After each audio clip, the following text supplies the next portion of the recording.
Rain drifts softly against the glass, filling the night with its calm presence. If you're here, it probably means sleep hasn't come easily. That's all right. Even the longest nights don't have to be faced alone. I'll share 5 quiet stories as the rain continues to fall. Just listen. Story 1. The person who sat on the stairs every night. The elevator in my building broke down in early November, and the landlord said it would take 6 weeks to get the parts. 6 weeks of climbing 4 flights of stairs after 12-hour shifts at the hospital, my legs burning and my scrubs still smelling like antiseptic and other people's misery. I complained about it to anyone who would listen, cursed the building management under my breath every time I started that long climb, counted the days until the repair would finally be finished. But the elevator wasn't the problem. The elevator was never the problem. The problem was the man who started appearing on the 3rd floor landing about a week after it broke down. I noticed him on a Tuesday night, coming home around 11 after a brutal shift in the ER.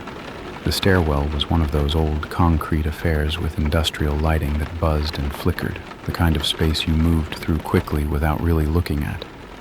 But that night I looked, because something was different.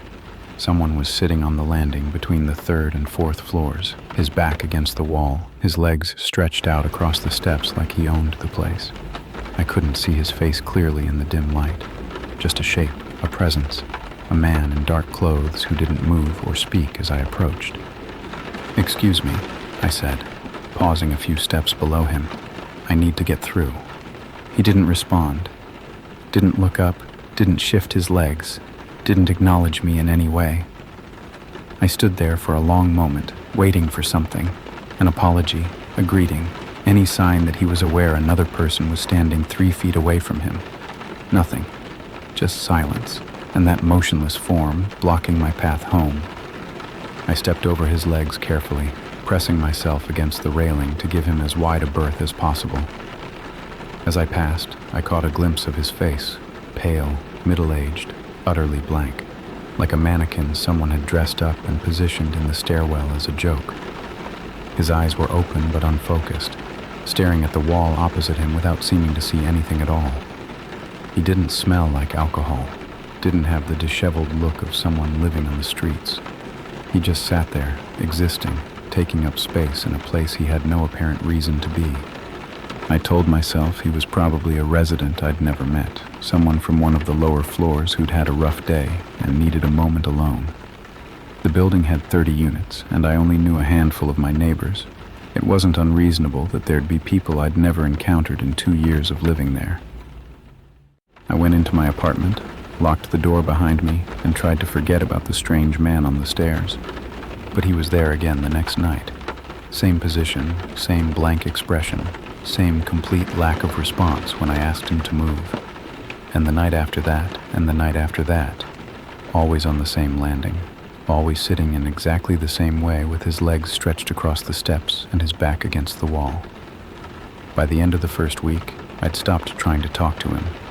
I'd just step over his legs in silence, feel his eyes follow me as I climbed the remaining flight to my floor, and lock myself in my apartment with my heart beating faster than it should. I asked around the building, trying to figure out who he was. Mrs. Patterson on the 2nd floor said she'd never seen anyone matching his description. The couple in 4B said the same thing. They used the stairs too, but always in the morning, and they'd never encountered anyone sitting on the landing.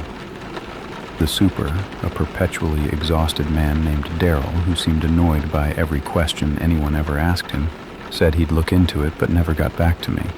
I was starting to feel like I was losing my mind, like this man only existed for me, appearing in the stairwell at exactly the times I needed to use it and vanishing before anyone else could confirm he was real. 2 weeks in, I started taking photos. Not of him directly.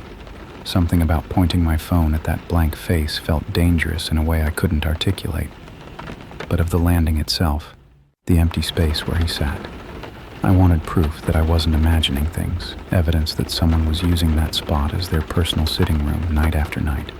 But the photos never showed anything unusual, Just concrete stairs and industrial lighting and a wall with a crack running through the paint that I'd never noticed before.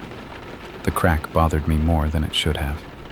I'd walked past that wall hundreds of times over 2 years, and I would have sworn there was no crack before, just smooth, off-white paint that had yellowed with age. Now there was a jagged line running from floor to ceiling, dark and deep, like something had split the wall open from the inside. I mentioned it to Daryl, and he looked at me like I was crazy. "That crack's been there since I started working here," he said. "Building's old. Things settle." I let it go because I had bigger concerns. The man on the stairs was getting bolder, or maybe I was just paying closer attention. Either way, things were changing. He'd started shifting position when I approached, pulling his legs in slightly so I could pass more easily, tracking me with those unfocused eyes as I climbed past him. Once, as I stepped over him, I felt something brush against my ankle. His fingers, I thought, reaching out to touch me. But when I looked down, his hands were in his lap, motionless, exactly where they'd been the whole time. I stopped sleeping well, started taking the long way around to the back staircase, even though it added an extra 5 minutes to my commute, even though it meant walking through a parking garage that felt unsafe at midnight. Anything was better than that landing, that man, that feeling of being watched by someone who shouldn't exist. But the back stairs weren't safe either. I discovered that on a Friday night, 3 weeks after the elevator broke down, when I pushed through the parking garage door and found him sitting on the landing between floors 1 and 2. Same position, same blank face, same legs stretched across the steps, like an invitation and a barrier all at once. He'd followed me. Somehow, impossibly, he'd known I'd changed my route, and he'd moved to intercept me. I stood there in the stairwell with my keys digging into my palm and my phone in my other hand, trying to decide whether to go back through the garage or push past him the way I had a dozen times before. That's when he spoke for the first time. "I've been waiting for you," he said, and his voice was soft and flat, like words being read from a script. "You're late tonight. You're usually here by 11. My blood went cold. He knew my schedule. He'd been tracking me, learning when I came home, adjusting his position based on patterns I hadn't even realized I had. This wasn't a mentally ill man looking for a place to sit. This wasn't a harmless eccentric who'd chosen the stairs as his personal sanctuary. This was something else entirely. And he'd just let me know that he'd been watching me far longer than I'd been watching him. I ran. Not past him. I couldn't make myself step over those outstretched legs, now that I knew he was aware of me, now that I understood the game we'd been playing without my consent. I turned and fled back through the parking garage, my footsteps echoing off the concrete walls, my breath coming in ragged gasps that fogged in the cold November air. I didn't stop until I was in my car with the doors locked, and then I sat there for 20 minutes trying to decide what to do. I called the police from the parking garage, my voice shaking as I explained the situation. A man had been sitting in my stairwell for weeks. He'd followed me when I changed routes. He knew my schedule, had spoken to me, had made it clear that he'd been tracking my movements. The dispatcher was sympathetic, but I could hear the doubt underneath her professional tone. "Has he threatened you?" she asked. "Has he touched you or tried to prevent you from leaving?" I said no to both, and the pause that followed told me everything I needed to know about how seriously they were going to take this. 2 officers came out anyway, met me in the parking garage, and walked through both stairwells with their flashlights cutting through the dim light. They found nothing. No man on the landing, no sign that anyone had been there, just empty stairs and that crack in the wall that seemed darker and deeper every time I looked at it. They took my statement and gave me a case number and told me to call if he showed up again. I could tell they thought I was wasting their time. Another hysterical woman seeing threats and shadows, another report that would go into a file somewhere and never be looked at again. I slept at a coworker's apartment that night, told her I was having issues with my heat and needed a warm place to crash. She didn't question it, just gave me her spare key and told me to stay as long as I needed. But I couldn't hide forever. couldn't abandon my life because a man had decided to make a stairwell his personal observation post. The next morning I went back to my building, climbed the front stairs in broad daylight, and found the landing empty. Just concrete and fluorescent lights and that crack in the wall, waiting. I started researching, pulled up everything I could find about the building's history, the previous tenants, any incidents that might explain why a man would choose this particular stairwell for his nightly vigils. What I found made the hair on the back of my neck stand up. 7 years ago, a woman named Carolyn Reeves had filed a police report about a man who sat on the stairs outside her apartment every night. The report described him in terms that could have been copied from my own statement. Middle-aged, blank expression, legs stretched across the steps, refusing to respond when spoken to. The case had been dismissed as a dispute between neighbors, and 3 months after the initial report, Carolyn Reeves had moved out of the building without leaving a forwarding address. I dug deeper, found another report from 12 years before that, different woman, same description, and another from 19 years ago, filed by a man this time, complaining about someone who waited on the landing outside his door every night for almost 2 months. All 3 reports had been dismissed or forgotten. All 3 complainants had eventually left the building, and none of them had ever been seen again after they moved away. No social media presence, no forwarding addresses, no trace of where they'd gone or what had happened to them after they escaped.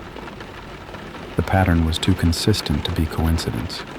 Someone, something, had been using this building as a hunting ground for at least 2 decades, targeting residents who used the stairs, watching them until they either fled or... what? I didn't want to think about the alternative. Didn't want to consider what might have happened to the ones who hadn't left in time. I took my research to Daryl, spread the printouts across his cluttered desk in the basement office, and demanded answers. He looked at the reports, at the names and dates and descriptions that matched mine so perfectly, and his face went pale in a way that told me he knew more than he'd let on.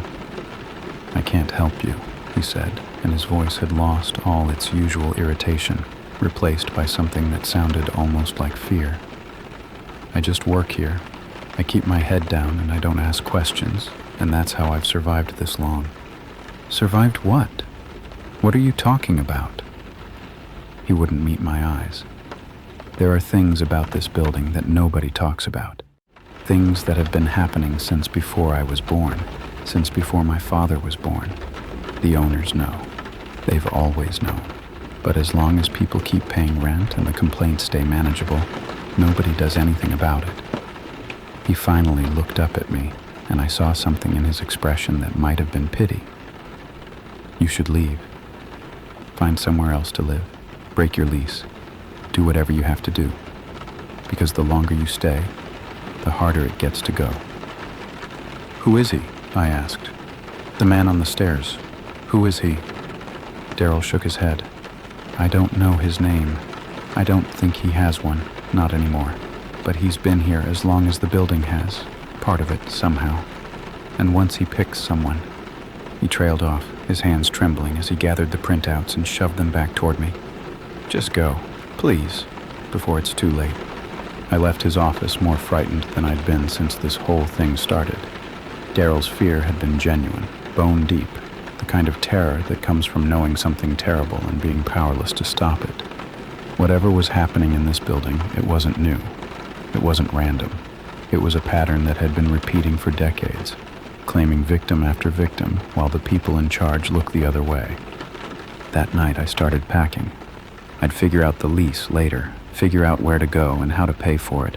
The only thing that mattered was getting out before I became another name in a police file, another tenant who disappeared without a trace. I'd filled 3 boxes and was starting on a 4th when I heard it. Footsteps in the hallway outside my door. Slow, deliberate, stopping right outside my apartment. I froze with a sweater in my hands, staring at the door like I could see through it to whatever was on the other side. The footsteps had stopped, but I could hear breathing now. Soft, rhythmic, patient. Someone was standing outside my door, waiting. Then came the knock. 3 soft taps, almost polite, like a neighbor asking to borrow sugar. "I know you're in there," said that flat, emotionless voice. "I've been very patient with you, but I think it's time we talked properly, don't you?" The deadbolt was locked. The chain was on. Every window in the apartment was secure. But as I stood there clutching that sweater, listening to him breathe on the other side of a door that suddenly felt very thin, I realized that locks had never kept him out of the stairwell. They'd never stopped him from appearing exactly where he wanted to be, exactly when he wanted to be there. And now he wanted to be inside my apartment. The doorknob began to turn. The deadbolt held. I watched the knob rotate as far as it could go, then stop, then rotate back. A soft sound came from the other side. Not frustration exactly, more like consideration, like someone working through a problem they hadn't anticipated. Then the knob turned again, and this time I heard something click inside the lock itself, a mechanical surrender that shouldn't have been possible without a key. I didn't wait to see if the chain would hold. I grabbed my phone and ran for the bedroom, slamming the door behind me and shoving my dresser against it with strength I didn't know I had. The bedroom window opened onto the fire escape. 4 floors up, a rusty metal staircase that I'd never trusted but that suddenly looked like salvation. I was halfway through the window when I heard my front door swing open, heard footsteps crossing the living room with that same slow, deliberate pace I'd come to recognize. "There's no need to run," his voice called out, muffled by the bedroom door but still perfectly audible. "I'm not going to hurt you. I just want to talk. I've been waiting so long to talk to someone who can really see me." I didn't answer. I climbed onto the fire escape, the metal groaning under my weight, and started down as fast as I could without falling. The night air was freezing, cutting through my thin sweater like it wasn't there, and my hands were shaking so badly I could barely grip the railings. 3 floors down, then 2, then 1, and I dropped the last few feet into the alley behind the building, my ankles screaming at the impact. I ran for the street, for lights, for people, for anything that resembled safety. But even as I ran, I knew it wouldn't matter. He'd found me in both stairwells. He'd gotten through a locked door like it was nothing. Whatever he was, geography wasn't going to stop him. I spent the night in a 24-hour diner 3 blocks from the hospital, drinking coffee I didn't taste and watching the door like something might walk through it at any moment. When the sun came up, I called in sick to work, the first time I'd done that in almost 2 years, and went to the public library to continue my research. If Daryl wouldn't tell me what I was dealing with, I'd figure it out myself. The building's history went back further than I'd realized. It had been constructed in 1923 as a residential hotel, one of those places where people lived in small rooms and shared bathrooms at the end of the hall. The original owner was a man named Howard Marsh, and the more I dug into his story, the colder I felt. Marsh had been a recluse, rarely seen outside the building he'd constructed with money no one could account for. He'd lived in a suite on the top floor and spent his days sitting in the stairwells watching the tenants come and go, tracking their schedules with a meticulousness that bordered on obsession. In 1931, 3 tenants had disappeared within a span of 2 months. The police had investigated, but Marsh had an alibi for each disappearance. Witnesses who swore he'd been in his suite the whole time, evidence that pointed nowhere, a case that eventually went cold. The disappearances stopped after that, and life in the building returned to normal. Howard Marsh died in 1947, officially of natural causes, and was buried in a cemetery across town that had since been paved over for a shopping center. But the disappearances hadn't stopped. Not really. They'd just become less frequent, more spread out, harder to connect to each other or to the building itself. Every decade or so, a tenant would file a complaint about someone watching them from the stairs. Every decade or so, that tenant would move away and never be heard from again. The pattern was so subtle, stretched across so many years, that no one had ever put it together. No one except me, sitting in a library with a stack of old newspapers and a growing certainty that I was being hunted by something that had been doing this for almost a century. I went back to the building that afternoon, not because I wanted to, but because I needed to understand. The super's office was empty. Daryl had called in sick too, apparently, and no one knew when he'd be back. I stood in the basement hallway looking at his locked door, and that's when I noticed the photographs on the wall. I'd walked past them 100 times without really seeing them. Faded black and white images of the building through the years, the kind of generic historical decoration you find in old apartment complexes. One of the photographs was from 1929. It showed the main stairwell, the same concrete stairs I climbed every night, the same industrial lighting that buzzed and flickered overhead. And sitting on the landing between the third and fourth floors, his legs stretched across the steps and his back against the wall, was a man with a blank expression and pale skin who looked exactly like the one who'd been watching me. Howard Marsh. He was wearing different clothes, posed slightly differently, but the face was unmistakable. The same emptiness in the eyes, the same complete absence of expression, the same unsettling stillness that made him look more like a mannequin than a man. He'd been sitting in that exact spot almost 100 years ago, and somehow, impossibly, he was still there now. I pulled the photograph off the wall and turned it over. On the back, in faded pencil, someone had written a single word: waiting. My hands were trembling as I put the pieces together. Marsh hadn't died in 1947, not completely, not in any way that mattered. Something had kept him here, bound him to the building he'd constructed, turned him into a permanent fixture of the stairwells he'd always loved to haunt. The tenants who'd disappeared over the years, the ones who'd complained about being watched, and then vanished without a trace. He'd taken them, all of them. And now he wanted to take me.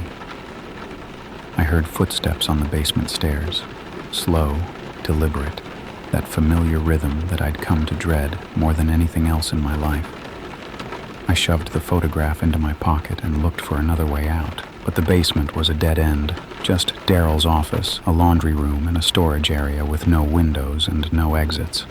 The footsteps stopped at the bottom of the stairs. I couldn't see him from where I stood, but I could feel him. That same sensation I'd had in the stairwell all those nights, the weight of attention from something that shouldn't exist. "You've been learning about me," Howard Marsh said, and his voice echoed strangely in the concrete space. "I appreciate curiosity. It's been so long since anyone took the time to really understand." I pressed myself against the wall, my eyes scanning for anything I could use as a weapon. The laundry room had cleaning supplies, chemicals that might buy me time if I could get to them. But he was between me and the stairs, between me and freedom, and I had no idea what it would take to stop something that had been dead for 70 years. "What do you want from me?" My voice came out steadier than I expected, fueled by anger as much as fear. "Company," he said simply. "The building gets so quiet sometimes, and you see me so clearly. Most people look right through me, pretend I'm not there. But you've been watching me almost as much as I've been watching you." A pause, and when he spoke again, there was something almost like warmth in his flat voice. "I think we could be very happy together. I think you could learn to appreciate what I'm offering." "And if I don't want what you're offering?" The silence stretched for a long moment. Then footsteps again, closer now, coming toward me through the basement hallway. "They never do," he said, "at first." I bolted for the laundry room. It was a stupid plan, barely a plan at all, just blind instinct driving me toward the only door that wasn't blocked by a dead man who refused to stay dead. I slammed through the entrance and threw my weight against the door, feeling it shudder as something heavy pressed against it from the other side.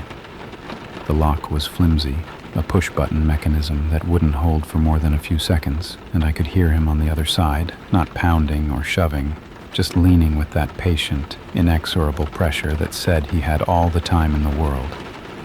The laundry room was small, 4 washers, 4 dryers, a utility sink, and a metal shelf stacked with cleaning supplies. My eyes swept across the bottles and containers, looking for anything that might help. Bleach, ammonia, a can of drain cleaner with warning labels covering half the surface. I grabbed the bleach in one hand and the ammonia in the other, remembering something from high school chemistry about what happened when you mixed them. Chlorine gas. Toxic, potentially lethal. the kind of thing that could fill a small room in seconds. The door groaned behind me, the lock starting to give way. I unscrewed both caps and backed toward the far corner of the room, as far from the door as I could get. When the door finally burst open and Howard Marsh stepped through, I hurled both bottles at his feet. The chemicals splashed across the floor and began to react immediately, white vapor rising from the mixture in thick, choking clouds. I pressed my sleeve over my nose and mouth, my eyes already burning, and watched as the gas enveloped Marsh's figure. He stopped walking, looked down at the spreading pool like it was a minor inconvenience, and then did something I hadn't expected. He laughed.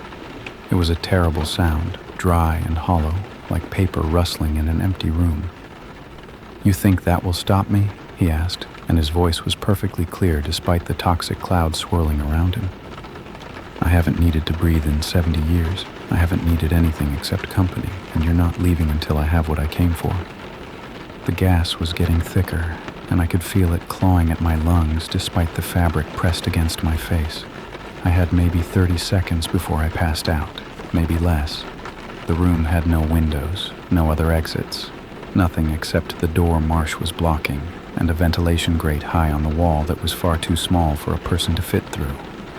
But the grate gave me an idea.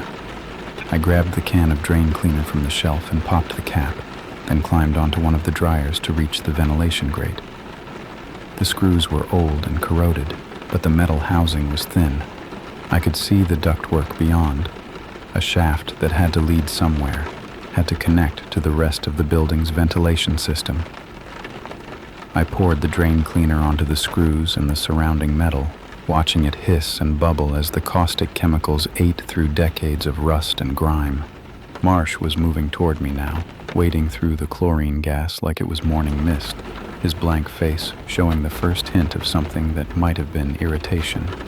"That won't work," he said. "Nothing works. I've had 100 years to learn every corner of this building, every exit, every hiding place. There's nowhere you can go that I won't find you." The grate came loose in my hands and I didn't hesitate. I shoved my head and shoulders into the duct, feeling the metal tear at my skin as I forced myself into a space that was never meant to hold a human body. Behind me, I heard Marsh grab for my ankle, felt his fingers close around my shoe, but I kicked out hard and wrenched myself free, scrambling forward into the darkness of the ventilation shaft. The duct was narrow, barely wide enough for my shoulders, and the metal groaned ominously with every movement. I crawled as fast as I could, following the shaft as it angled upward, my elbows and knees screaming against the riveted surface. Behind me, I could hear Marsh's voice echoing through the metal, distorted and strange, but still perfectly audible. "You can't run forever. This building is part of me, and I'm part of it. Every wall, every floor, every inch of space belongs to me. You're just delaying the inevitable." The shaft branched ahead of me, one direction leading up and the other leading horizontally toward what I hoped was the outside wall. I chose up, pulling myself vertical through a section of duct that was almost too tight to navigate, my lungs still burning from the chlorine gas I'd inhaled. The metal was getting warmer now, heated by something I couldn't see, and I realized I was passing near the building's boiler room, that massive ancient furnace that Daryl was always complaining about, the one that heated the entire building through a network of pipes and vents. I emerged from the ductwork into a mechanical space I'd never seen before, a cramped utility room filled with pipes and valves and the deep thrumming of the boiler behind a metal door. There was a ladder bolted to one wall, leading up to a hatch in the ceiling, and I climbed it without stopping to think about where it might lead. The hatch opened onto the roof. Cold air hit me like a slap, clean and sharp after the poison I'd been breathing in the basement. I hauled myself through the opening and slammed the hatch shut behind me, looking around for something to weight it down. There was nothing, just gravel and ventilation units and the low wall that ringed the roof's edge. I backed away from the hatch, watching it, waiting for Marsh to come boiling up out of the darkness like something from a nightmare. A minute passed, then 2. The hatch stayed closed.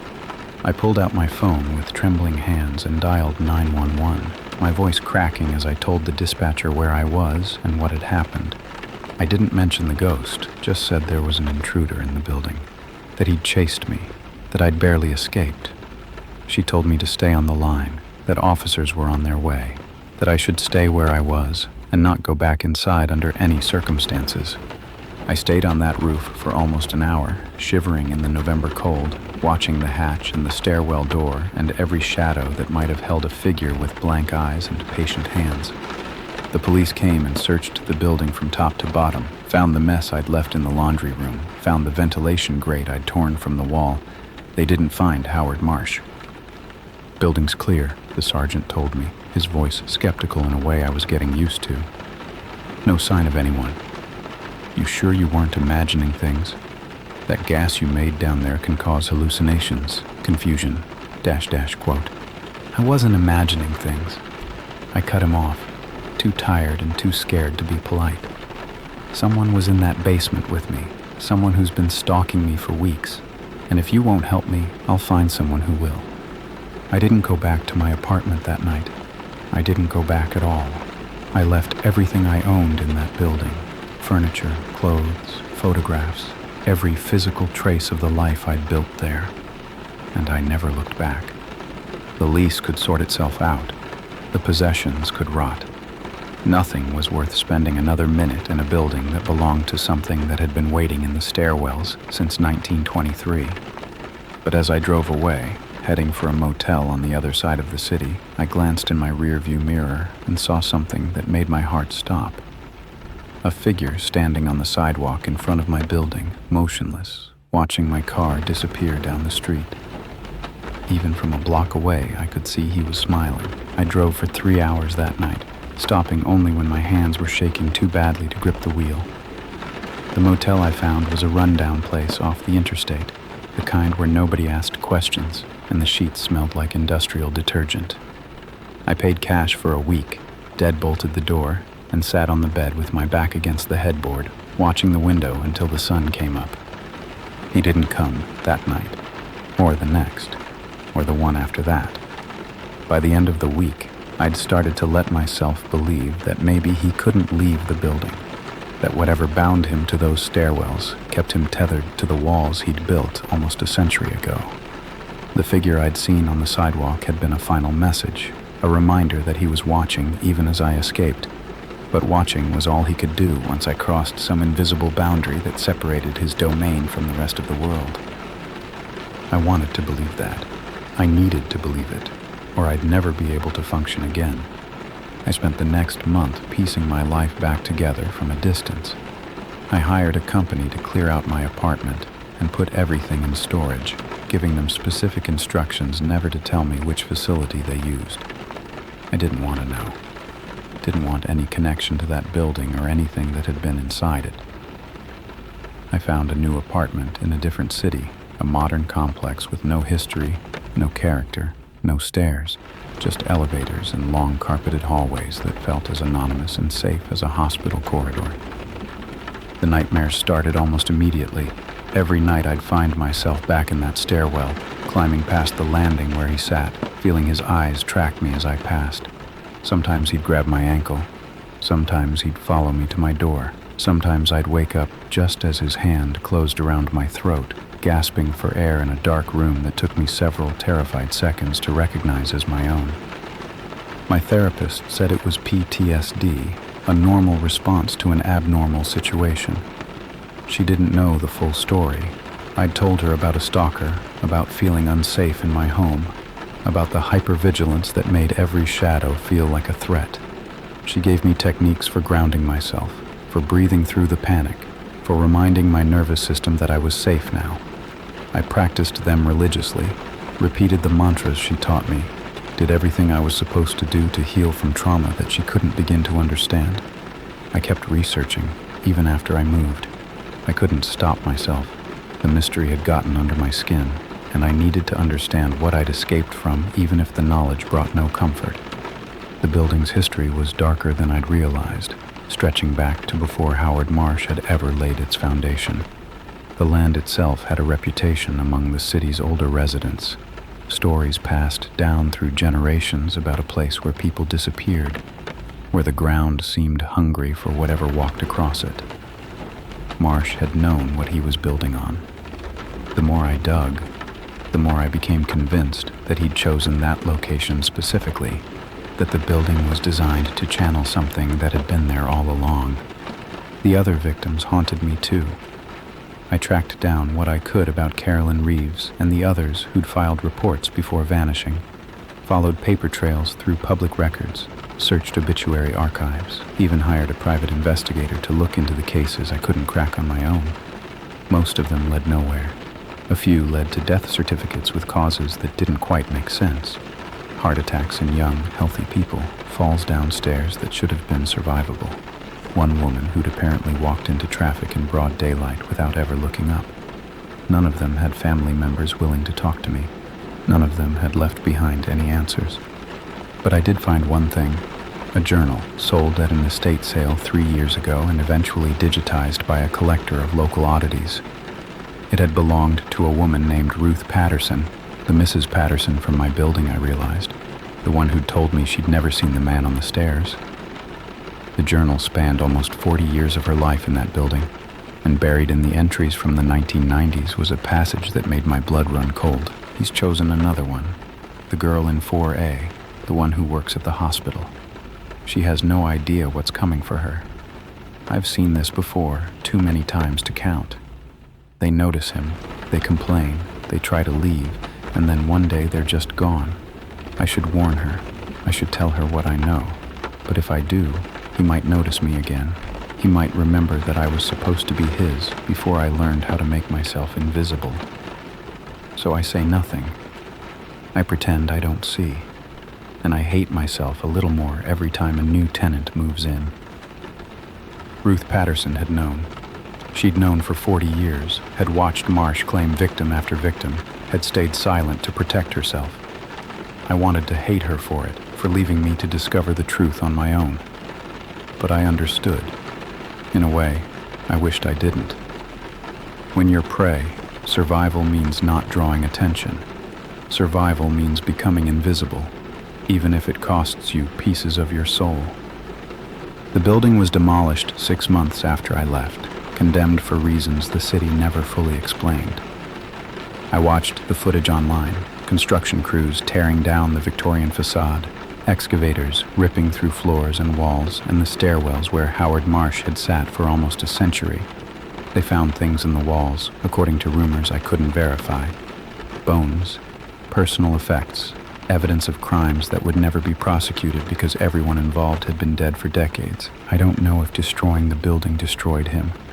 I don't know if whatever fed on that land for generations can be killed by wrecking balls and excavators, or if it just went dormant, waiting for someone to build something new on the same hungry ground. What I know is that I haven't seen him since that night. Not on any staircase, not in any shadow, not in anything except my nightmares, which are getting better but never quite going away. I take the elevator now, every building, every time, no exceptions. My coworkers think I'm lazy, or maybe claustrophobic in reverse, afraid of open staircases instead of enclosed spaces. I let them believe whatever they want. The truth would sound insane, and besides, it's not their burden to carry. It's mine. It will always be mine. Some nights I still wake up at 3 a.m, my heart pounding, certain that something is watching me from the foot of my bed. I turn on the lights and check every corner, just like I did in those first weeks after I moved, and I never find anything. The room is always empty. The shadows are always just shadows. But I check anyway, because I learned the hard way that some dangers don't announce themselves. They just sit and wait, patient as stone, until the moment you stop paying attention. Howard Marsh taught me that. He taught me that buildings can have appetites, that evil can outlive the body that housed it, that some predators don't chase their prey. They just wait in the places the prey has to pass through, again and again, until the moment is right. I survived because I ran, because I was lucky, because whatever force kept him bound to that building held just long enough for me to escape its pull. But every time I walk into a stairwell, When there's no other option, when the elevator is broken and the only way forward is up, I still look at the landings. I still check the corners. I still half expect to see a figure sitting there with his legs stretched across the steps, his blank face turned toward me, waiting. Because some things don't end just because you escape them. Some things follow you forever, even if they never leave the place where you first saw them. And I will never stop checking, not until the day I die. Maybe not even then. Story 2. My Bluetooth connected to an unknown device. The first time I saw it, I assumed it was a neighbor's speaker or someone's wireless headphones bleeding signal through the walls. My phone had picked up a Bluetooth device called Watching You while I was lying in bed scrolling through social media, and I'd laughed at the edgy name and dismissed the pairing request without a second thought. Probably some teenager in the building trying to be creepy, I figured. The kind of joke that seems hilarious when you're 15 and loses its humor pretty quickly after that. But the device kept appearing. Every night, around the same time, somewhere between 11 p.m. and midnight, my phone would ping with a connection request from Watching You. I'd dismiss it, roll over, and forget about it until the next night when it happened again. After about a week of this, the novelty wore off and annoyance set in. I started keeping my Bluetooth turned off at night, which solved the immediate problem but created new ones. My wireless charger stopped working. My sleep tracking app couldn't sync with my fitness band. Small inconveniences that added up until I gave in and turned Bluetooth back on, figuring I'd just deal with the nightly requests until whoever owned the device got bored and stopped. They didn't stop. If anything, they got more frequent. I'm a software developer, which means I spend most of my life staring at screens and understanding technology in ways that most people don't. My apartment is a small one-bedroom in a complex that caters to young professionals, clean, modern, anonymous, in that way new construction always is. I moved in about 8 months ago after a breakup that left me needing to start fresh somewhere that didn't remind me of her. The building was perfect for that. No history, no memories, just blank walls and IKEA furniture and the quiet hum of 100 strangers living their separate lives behind identical doors.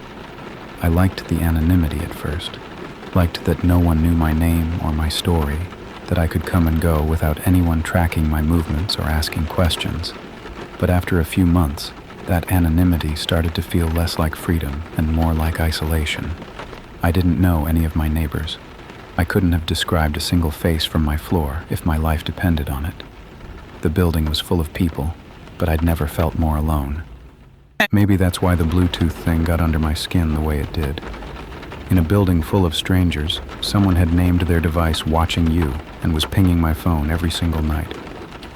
It felt personal in a way I couldn't explain. Not threatening exactly, but targeted.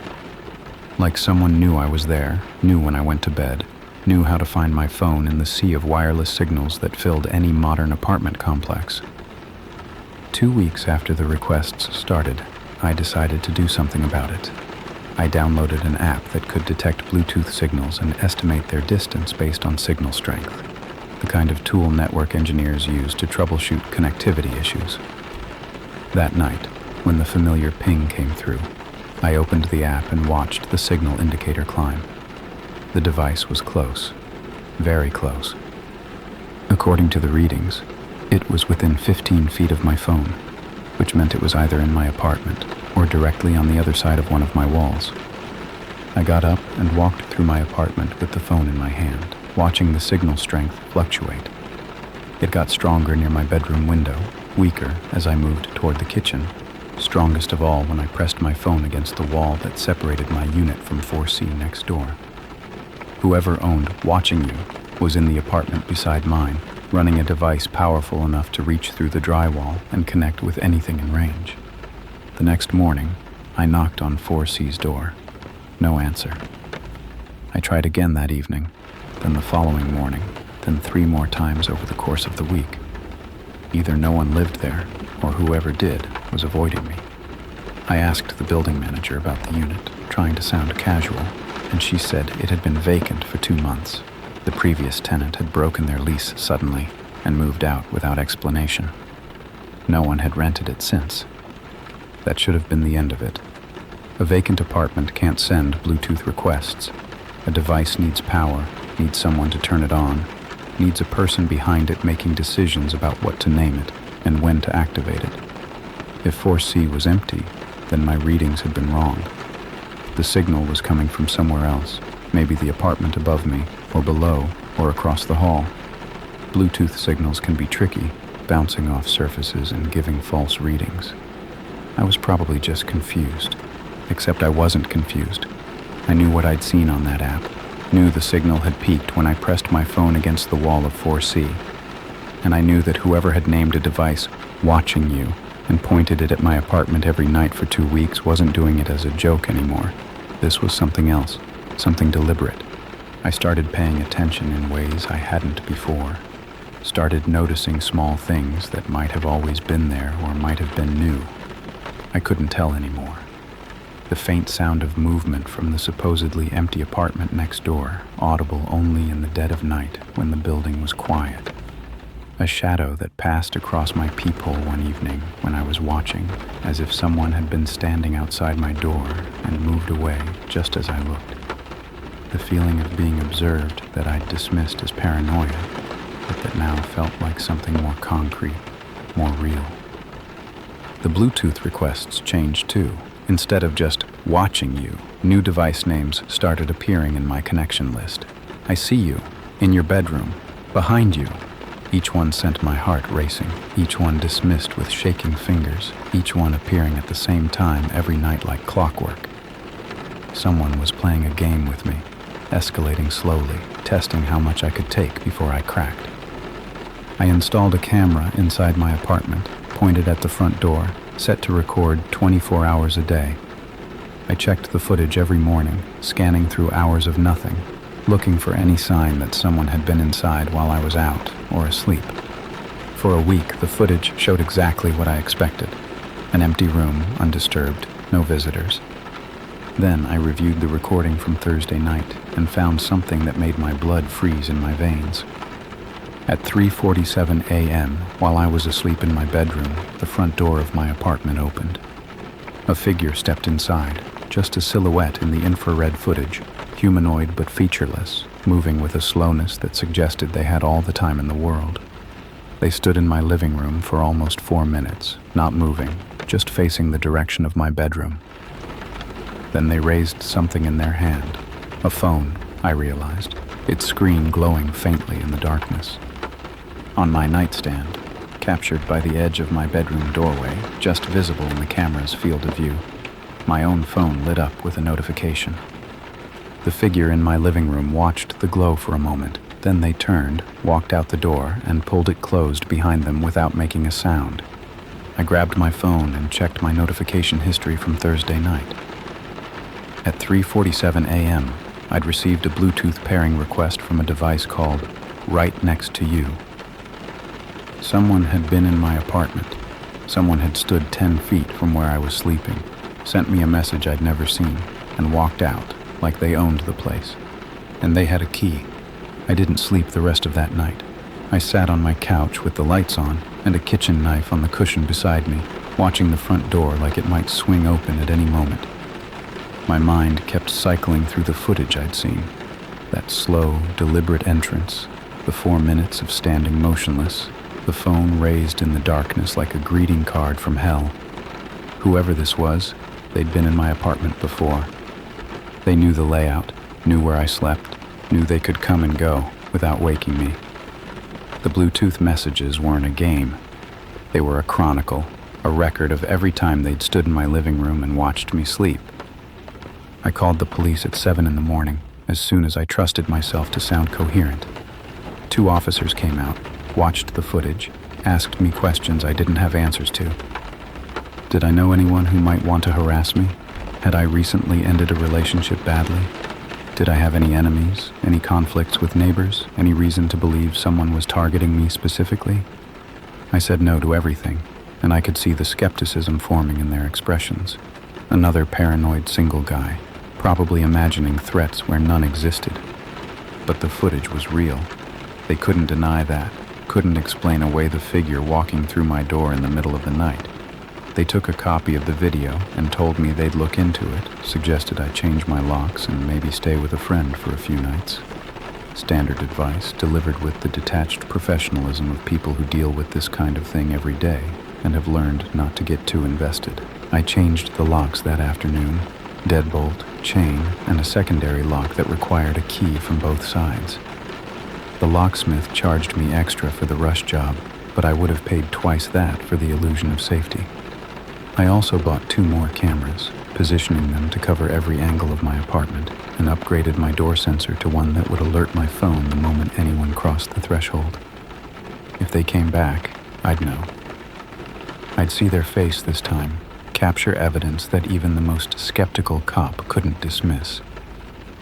The Bluetooth requests stopped for 3 days after I changed the locks. 3 days of silence, 3 nights of uninterrupted sleep, 3 mornings of reviewing camera footage that showed nothing but empty rooms. I started to let myself believe that maybe the locks had worked, that maybe whoever had been coming into my apartment had given up now that their easy access was gone.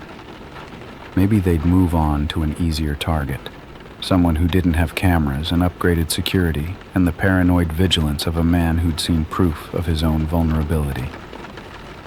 On the 4th night, my phone buzzed at 11:47 p.m. with a Bluetooth pairing request. The device name made my stomach drop through the floor. I have a new key. I was out of bed before I'd fully processed what I was reading, grabbing my phone and my knife, checking every room with my heart slamming against my ribs.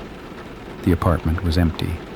The door was locked, the chain still fastened, the cameras showing nothing but the same angles I'd been watching for days. But the request was there on my screen. That impossible message from someone who shouldn't have been able to get a copy of a lock I'd installed less than a week ago. I called the police again. They came, they searched, they found nothing. The officer who'd responded the first time gave me a look that was half sympathy and half something else. Concern, maybe, or the beginning of suspicion that I was wasting their time. "Look," he said, standing in my doorway with his notepad closed. "Bluetooth signals can travel through walls. This could be someone in a neighboring unit, someone with a sick sense of humor. Unless they actually enter your apartment again, there's not much we can do." "They were here before," I said. "You saw the footage." "I saw footage of someone entering an apartment. I didn't see a face, didn't see anything identifying. For all we know, it could have been a friend you forgot you gave a key to, or a sleepwalking episode caught on camera." He shrugged, not unkindly. "I'm not saying you're making this up. I'm saying we need more to go on before we can really help." After he left, I did what I should have done from the beginning. I went to the building manager and demanded access to 4C. She resisted at first, citing privacy policies and tenant rights, but I showed her the footage on my phone and watched her face go pale. 10 minutes later, we were standing outside the vacant apartment with her master key in the lock. The unit was supposed to be empty. That's what the rental records showed. No tenant since the previous occupant had broken their lease 2 months ago. No one scheduled to move in. No one with any reason to be inside. But when the door swung open and we stepped through, I knew immediately that someone had been living there. The apartment was furnished. Not fully, not the way a real tenant would arrange things, but with the essentials of occupation. A mattress on the floor in the corner, a mini fridge humming quietly against the wall, a folding chair positioned directly in front of the window that looked out onto the shared hallway.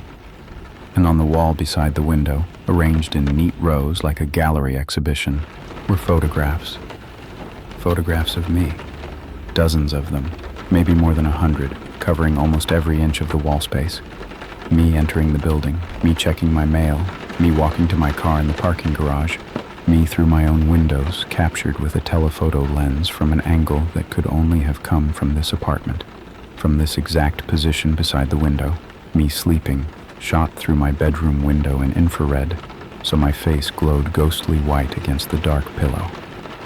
Me at my desk, at my stove, on my couch, in my bathroom, every private moment I'd thought was mine alone, documented and displayed like trophies. The building manager made a sound behind me, something between a gasp and a moan, and I heard her fumbling for her phone to call the police. But I couldn't move, couldn't look away from that wall of images, from the proof that someone had been watching me not for days or weeks but for months. Since I'd moved in, maybe. Since the beginning. There was a desk beneath the photographs, and on the desk was a laptop, still open, still running. The screen showed a grid of video feeds, my apartment, from angles I recognized as my own security cameras. They'd hacked into my system. They'd been watching me watch for them, monitoring my attempts to catch them, staying one step ahead because they could see everything I was doing in real time. And in the corner of the screen, a small text window was open with a message that must have been typed just before we'd entered. "You found my home. Now I'll have to move into yours." The building manager was talking to a 911 dispatcher, her voice shaking as she described what we'd found. I stood there staring at that message, at the video feeds of my own apartment displayed on a stranger's laptop, and I understood with horrible clarity that the locks didn't matter. The cameras didn't matter. Nothing I'd done to protect myself had made any difference at all. Because whoever this was, they weren't just watching me anymore. They were ready to take the next step, and I had no idea what that step was going to be. The police treated it seriously this time. They had to. The photographs, the surveillance setup, the message on the laptop were too concrete to dismiss as paranoia or misunderstanding. They dusted for fingerprints, bagged the laptop as evidence, photographed every inch of that apartment while I stood in the hallway trying to remember how to breathe. A detective named Reyes took my statement, asking the same questions the patrol officers had asked, but with a focus that suggested she actually intended to do something with the answers. "This is a sophisticated operation," she told me, her voice low enough that the building manager couldn't hear. "The camera hack alone requires technical knowledge most people don't have. Either we're dealing with someone in IT or someone who's done this before and learned from experience." She paused, watching my face. "Have you noticed anyone in the building who pays unusual attention to you? Anyone who seems to know things about your schedule they shouldn't know?" I thought about it, really thought, but nothing came to mind. I barely knew anyone in the building. The whole point of living here was anonymity, the freedom of being surrounded by strangers who didn't care what I did or when I did it. The irony wasn't lost on me. I'd chosen this place specifically because no one would notice me, and someone had been noticing me since the day I moved in. They couldn't let me stay in my apartment that night, not with the security system compromised and the threat message still burning in my mind. Reyes arranged for me to stay in a hotel downtown, one of those anonymous business places where people come and go without anyone tracking their movements. She told me to keep my phone on, to call immediately if anything unusual happened, and to stay away from the building until they'd had a chance to do a full security sweep. I checked into the hotel around 10 p.m., exhausted in a way that went beyond physical tiredness. My room was on the 8th floor, a small rectangle with a queen bed and a window that looked out over the city lights. I'd brought my laptop and a change of clothes, nothing else. I couldn't stand the thought of touching anything that had been in my apartment, anything that might have been photographed or cataloged or used to build a profile of who I was and what I did. For the first time in weeks, I fell asleep without checking my Bluetooth settings. The hotel was miles from my apartment, miles from 4C and its wall of photographs, miles from whoever had been watching me through my own cameras. Whatever was happening back there, it couldn't reach me here. I was safe. My phone buzzed at 2:33 a.m. with a Bluetooth pairing request. The device name made my heart stop. Room 847. I was in room 847. I was in a hotel I'd chosen at random, in a room assigned by the front desk, in a building I'd never visited before tonight, and someone knew exactly where I was. I didn't think, I just moved, grabbing my phone and my shoes and running for the door in my boxers and undershirt. The hallway was empty, silent, lit by those institutional sconces that make everything look slightly unreal. I sprinted for the elevator, jabbed the button, waited for agonizing seconds while the display showed the car climbing from the lobby. When the doors opened, I threw myself inside and pressed the button for the ground floor, watching the hallway through the narrowing gap until the doors slid shut. The lobby was quiet at this hour, just a bored clerk behind the desk and a security guard scrolling through his phone near the entrance. I ran to the desk, my words tumbling out too fast, explaining that someone had found my room, that I'd been receiving threats, that I needed to leave right now. The clerk looked at me like I was crazy, a half-dressed man raving about Bluetooth signals at 2 a.m, but she called the security guard over, and they listened while I tried to make them understand. They checked the 8th floor, found nothing. Checked the security footage and saw no one approaching my room, no one in the hallway at 2:33 a.m. when the request had come through. The guard suggested it was probably a guest in an adjacent room with a weirdly named device, maybe someone playing a prank or testing a connection. He said it with that patient condescension you use for people who are clearly overreacting, and I wanted to grab him by the shoulders and make him understand that this wasn't a coincidence, wasn't a joke, wasn't anything except proof that whoever was doing this could find me anywhere. I didn't go back to the room. I checked out, drove to an all-night diner, and sat in a booth with my back to the wall and my eyes on the door until the sun came up. When the detective's office opened at 8, I was waiting outside with my phone in my hand and the pairing request still visible on the screen. Reyes believed me, or at least she took it seriously enough to keep investigating. She pulled the hotel's records, checked the guest list for anyone who might have followed me there, cross-referenced names with known stalkers and offenders. Nothing matched. Whoever was doing this wasn't in any database, hadn't left any trail she could follow. They were a ghost, appearing and disappearing at will, always one step ahead of every attempt to find them. The technical team finished analyzing the laptop from 4C 3 days later, and what they found made everything worse. The machine had been wiped remotely within hours of us discovering it. Someone had triggered a kill switch that erased every trace of data, every photograph, every connection that might have led back to whoever owned it. The only thing left was the hardware itself, purchased with cash at a big box store 18 months ago, completely untraceable. But they did find one thing. Hidden in the laptop's recovery partition, partially corrupted but still readable, was a folder containing photographs from a different apartment. A woman this time, different city, different building, different victim. The images showed the same pattern I'd seen on that wall. Surveillance shots, telephoto captures through windows, intimate moments stolen without consent. The timestamps spanned almost 2 years before abruptly stopping.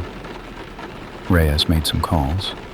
The woman in the photographs was named Jennifer Hollis. She'd reported a stalker to police in Phoenix 3 years ago, filed multiple complaints about someone watching her, broke down in the detective's office, saying she couldn't sleep because she knew someone was in her apartment at night. 6 months after her first report, Jennifer Hollis had disappeared. No body was ever found. No suspect was ever identified. The case went cold, and Jennifer Hollis became another name in a file, another missing person who might have run away or might have met something worse. "I don't want to scare you," Reyes said, her voice carefully neutral as she showed me the file.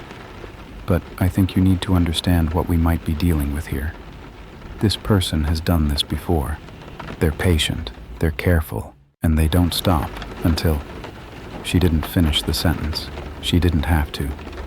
I stared at Jennifer Hollis's photograph, at her smile that didn't know what was coming, at the life that had been documented and dissected by the same person who was now doing the same thing to me.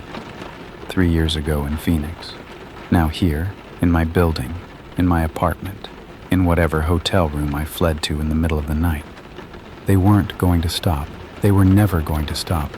And unless I found a way to end this, I was going to end up exactly like Jennifer Hollis, a name in a file, a case that went cold, a person who simply ceased to exist one day without anyone ever knowing why. I couldn't keep running.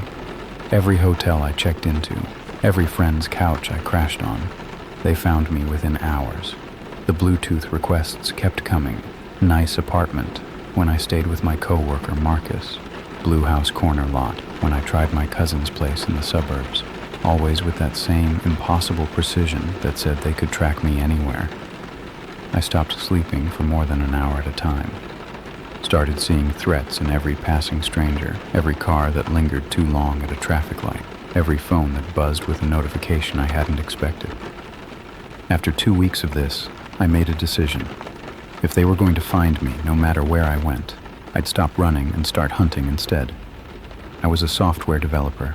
I understood systems, understood networks, understood the digital footprints that even the most careful people leave behind. They'd been using technology against me since the beginning. It was time I used it against them. I went back to my apartment for the first time since we'd found the surveillance nest in 4C.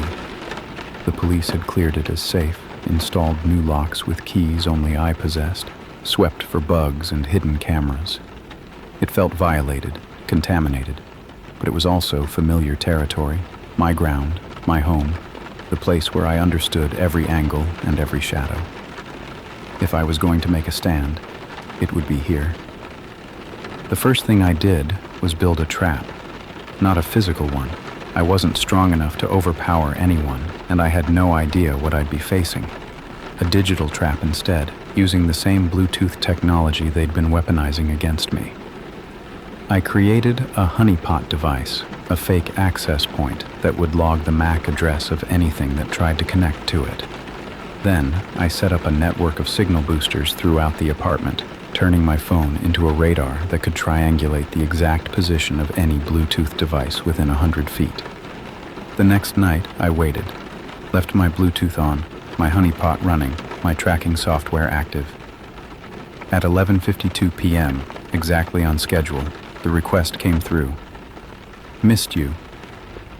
I dismissed it and watched my screen as the tracking software did its work, calculating distances, mapping signal strengths, narrowing down the location of the device that had just pinged me. The signal was coming from inside the building, just like before. But not from 4C. The police had that unit sealed, had changed the locks and installed motion sensors that would alert them if anyone entered. The signal was coming from somewhere else, somewhere I hadn't thought to check. The basement. I should have called Reyes. Should have waited for backup, for professionals, for anyone except a sleep-deprived software developer with a kitchen knife and a death wish. But I was so tired of being afraid, so exhausted from weeks of running and hiding and watching my life disintegrate around me. I wanted to see their face. I wanted to know who had been doing this to me, who had done it to Jennifer Hollis, who was going to keep doing it to others unless someone stopped them. I took the stairs down to the basement, my phone in one hand showing the signal getting stronger with every step. The building's lower level was a maze of storage units and mechanical rooms, lit by motion-activated lights that flickered on as I passed and died behind me, leaving trails of darkness in my wake. The signal led me past the laundry room, past the maintenance closet, toward a section of the basement I'd never had reason to visit, the utility area where the building's main electrical panels and network equipment were housed. The door was supposed to be locked. It wasn't. I pushed it open and found myself in a room full of humming machinery, blinking lights, the electronic heartbeat of a building that housed 150 people. And sitting in a folding chair in the corner, illuminated by the glow of a laptop screen, was a man I recognized. It took me a moment to place him. That face I'd seen a dozen times without ever really looking. That presence I'd registered and dismissed as part of the background noise of daily life. The maintenance worker. The guy who was always in the hallway when I came home, always fixing something near my door, always there without ever being noticed. I'd walked past him 100 times. I'd never once thought to be afraid. "You're smarter than the others," he said, and his voice was calm, conversational, like we were discussing the weather instead of the systematic destruction of my life. Jennifer figured it out eventually too, but it took her almost a year. You did it in a few weeks. He smiled, and it was the most ordinary smile I'd ever seen. Friendly, unremarkable, the expression of someone who'd learned to blend in so perfectly that no one ever looked twice. "I'm impressed, truly. Who are you?" My voice came out steadier than I expected, fueled by anger that was starting to burn through the fear. "Does it matter? You won't be able to tell anyone." He set down his laptop and stood up, and I saw that he was holding something in his other hand. A phone. The same kind of phone that had been sending me messages for weeks. I've been doing this for 11 years, 8 different cities, 14 different targets. No one's ever come close to catching me. The police don't even know I exist. They know now. They have your laptop, your photographs. They have nothing. He cut me off, still smiling. Everything important was backed up and wiped. The laptop they found was a decoy, something to make them think they were making progress while I finished preparing for the next phase. He took a step toward me, and I matched it with a step backward. You were supposed to be special. I watched you for months before I made contact, learned everything about you, fell in love with the idea of you. But you've made things too complicated now, too messy.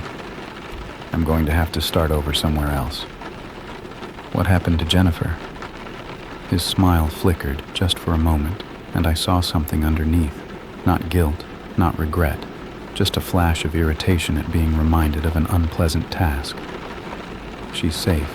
She's with the others, in a place where no one will ever find them. It's peaceful there, actually. Quiet. He took another step. You'll understand soon. I didn't give him a chance to take a third step. I swung the knife, not at him, but at the electrical panel beside me, driving the blade into the main breaker with every ounce of strength I had. The room exploded into darkness as the panel shorted out, sparks flying, the hum of machinery dying into silence. I ran. I knew the basement better than he did. Had walked through it a dozen times, checking for his hiding spots over the past 2 weeks.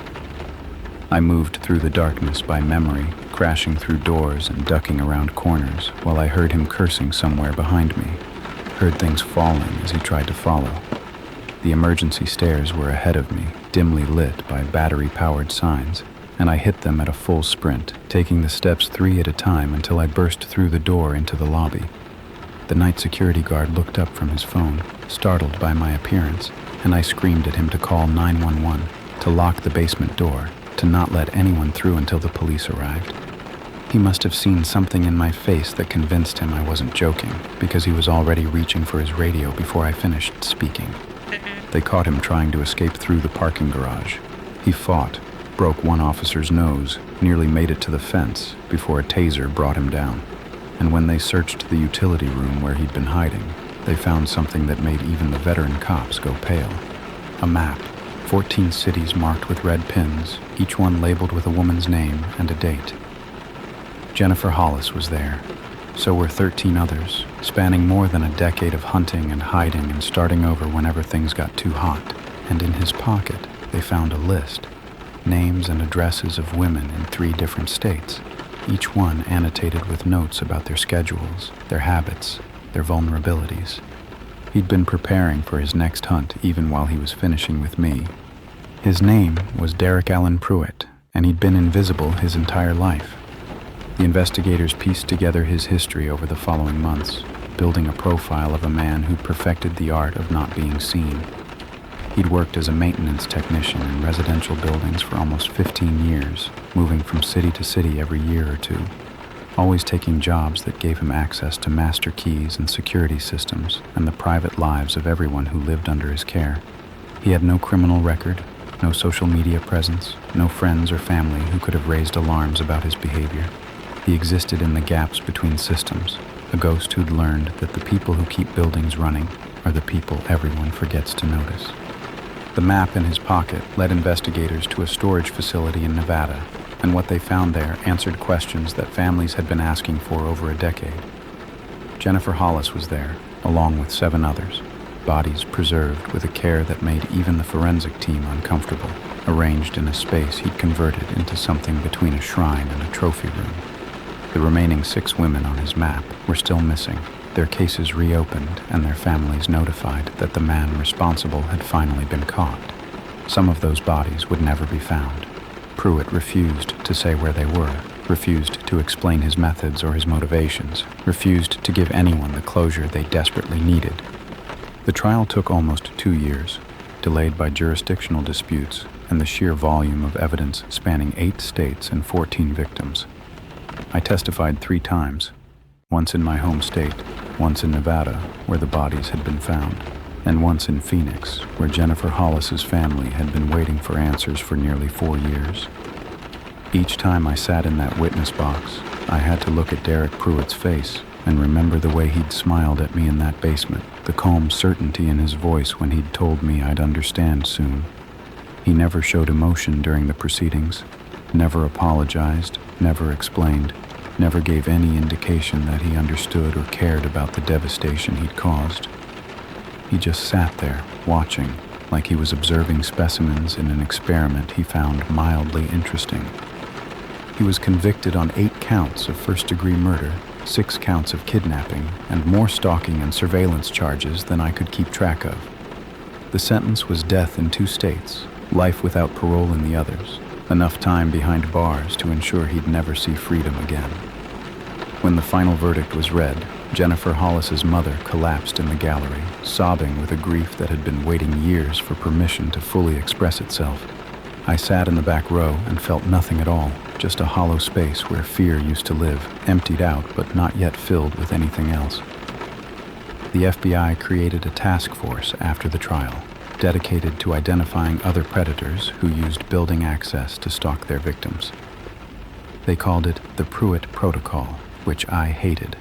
Giving his name to something that was supposed to help people felt like letting him win somehow, letting him become famous for the worst things a person could do. But the task force found 3 other offenders in its first year, maintenance workers and superintendents who'd been using their positions to monitor and harass tenants for years without anyone connecting the dots. Maybe something good came from all of it. Maybe the attention saved someone who would have been the next Jennifer Hollis, the next name on a map in a storage locker. I don't live in apartments anymore. I bought a house about a year after the trial ended, a small place on a quiet street where I can control who has access and who doesn't. I changed all the locks myself, installed a security system I built from scratch, made sure that every camera and sensor answers only to me. My neighbors probably think I'm paranoid, the weird guy who checks his perimeter every night before bed and never lets repair workers into the house without supervision. They're not wrong. Paranoia is just pattern recognition that hasn't been proven right yet, and I've seen what happens when you trust the wrong person with your keys. I still get Bluetooth pairing requests sometimes, random devices with innocent names, wireless speakers, someone's earbuds, a car stereo searching for a connection. Every single time, my heart rate spikes and my hands start to shake, that conditioned response that 3 years of therapy hasn't managed to fully extinguish. I know logically that Derek Pruitt is in a maximum security prison 1,000 miles away, that he'll never touch a phone or a laptop again, that the requests are just the normal digital noise of modern life. But logic doesn't help when your body remembers what your mind is trying to forget. The other survivors and I stay in touch. There are 4 of us, people who were on Pruitt's list but escaped before he could finish whatever he had planned. We have a group chat where we check in with each other, share our progress and our setbacks, remind ourselves that we're not alone in carrying this particular weight. Marcus, whose apartment I'd stayed at while running, was on the list too. Pruitt had been watching both of us through the building's security network, playing some sick game where he tracked which victim would figure it out first. Marcus doesn't work in tech anymore, says he can't look at a computer without thinking about what it might be showing to someone he can't see. Sometimes I wonder about the women who didn't make it, the ones whose bodies were found in that Nevada storage facility and the ones who were never found at all. I think about Jennifer Hollis, who figured it out almost a year before I did, but couldn't escape in time. I think about the families who waited years for answers they never wanted to receive. I think about all the ways a person can disappear in a world that's supposed to be connected, all the gaps and shadows where predators can hide while the rest of us walk past without seeing. My therapist says I'm making progress, that the nightmares are less frequent, and the hypervigilance is slowly decreasing to manageable levels. She says, trauma reshapes you, but doesn't have to define you, that I can build a life worth living even if it looks different from the one I had before. I want to believe her. Most days I almost do, but I still turn off my Bluetooth every night before bed. Still check every device that tries to connect to my phone. Still feel that spike of fear when an unknown name appears on my screen. The technology that's supposed to connect us can also be used to hunt us, and I learned that lesson in a way I'll never be able to forget. If you're reading this, do me a favor. Go into your phone's settings right now and look at your Bluetooth connections. Look at the list of devices that have tried to pair with you, the names you dismissed without thinking, the requests you ignored because they seemed like nothing. Now ask yourself, do you know who's on the other end of every single one? Because I didn't. And by the time I figured it out, I was already being watched through my own cameras, tracked through my own devices, hunted by a man who'd been standing next to me in the hallway for months without me ever once thinking to look at his face. Some monsters don't hide in the shadows. They hide in plain sight, in the spaces we've learned to ignore, in the roles we've decided aren't worth noticing. And they're always looking for their next connection. Story 3, the driver who matched all my turns. I noticed the headlights 3 turns before I started to panic. Left onto Maple, right onto Henderson, left again onto the service road that ran behind the strip mall. Each time I glanced in my rearview mirror, they were there. 2 white points of light maintaining a steady distance, not too close, not too far, matching my speed with a precision that felt less like coincidence the longer it continued. It was almost 11 on a Wednesday night, and I was driving home from my book club meeting at Sandra's house. The route was one I'd taken dozens of times, familiar enough that I could navigate it on autopilot while my mind wandered through the discussion we'd had about unreliable narrators and whether you could ever really trust a story told in first person. The irony of that conversation wouldn't occur to me until much later, when I was telling my own story to people who looked at me with the same skepticism I'd felt toward fictional characters who claimed to be telling the truth. The car behind me was a dark sedan, maybe navy or black, hard to tell in the orange glow of the streetlights. I couldn't see the driver, couldn't make out any details beyond the shape of the vehicle and those headlights that seemed to be burning holes in my mirrors. I told myself I was being paranoid, that this was probably just someone who lived in my neighborhood, someone taking the same route home because it was the fastest way to get there. The logical part of my brain ran through the statistics. How many cars travel the same roads at the same time without any sinister intent? How many people drive behind other people without it meaning anything at all? But I've always trusted my instincts more than my logic, and my instincts were screaming that something was wrong. I'm a real estate agent, which means I spend most of my life in my car, driving between showings and open houses and the endless appointments that fill a successful agent's calendar. I know how to navigate this city better than most cab drivers, know every shortcut and back road and residential street that can shave 5 minutes off a commute. So when I decided to test whether the car behind me was really following, I had plenty of options. I took a right onto Birch Street instead of continuing toward my neighborhood. Birch dead ends at a small park, which means anyone driving down it is either going to the park or has made a mistake. The sedan turned right behind me, its headlights sweeping across my mirror like searchlights. My heart started beating faster, but I told myself it didn't prove anything. Maybe they were going to the park. Maybe they'd realized their error and were looking for a place to turn around. I pulled into the park's lot and circled through it, exiting onto Cedar Avenue from the opposite side. No reason to do that unless you were testing something, unless you wanted to see if the car behind you was committed enough to follow through a completely pointless maneuver. The sedan appeared in my mirror 30 seconds later, having made the same circuit, maintaining that same steady distance, like it was attached to my bumper by an invisible thread. That's when the panic set in. I grabbed my phone from the cup holder and called my husband, my hands shaking so badly I nearly dropped it twice. Kevin answered on the third ring, his voice groggy with the half-sleep of someone who dozed off watching TV. "Hey, what's up? You on your way home?" "Someone's following me." The words came out too fast, tripping over each other. "A car. They've been behind me for the last 15 minutes. They followed me through a parking lot, Kevin. I don't know what to do." He was awake now. I could hear it in his voice. "Okay, don't go home. Don't lead them to our house. Drive to the police station on 4th Street. It's only about 10 minutes from where you are. I'm going to stay on the phone with you the whole time." I knew where the police station was. I'd sold a house 2 blocks from there last spring. I turned left onto Morrison, heading toward the main road that would take me downtown. The sedan turned left behind me. I accelerated slightly, testing, and watched its headlights grow smaller in my mirror as it matched my new speed without getting closer. They weren't trying to catch me. They weren't trying to run me off the road or force me to stop. They were just following, watching, keeping pace with a patience that somehow felt more terrifying than aggression. Kevin stayed on the line, his voice a steady anchor, while I navigated through streets that suddenly felt darker and emptier than they ever had before. I told him about the book club, about the route I'd taken, about the 3 turns that had first made me notice the headlights. He asked if I could see the license plate. I couldn't. The car was too far back. He asked if I recognized the vehicle. I didn't.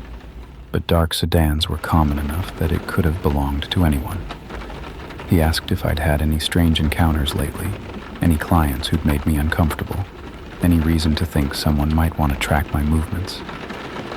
That question stopped me cold because the answer was yes.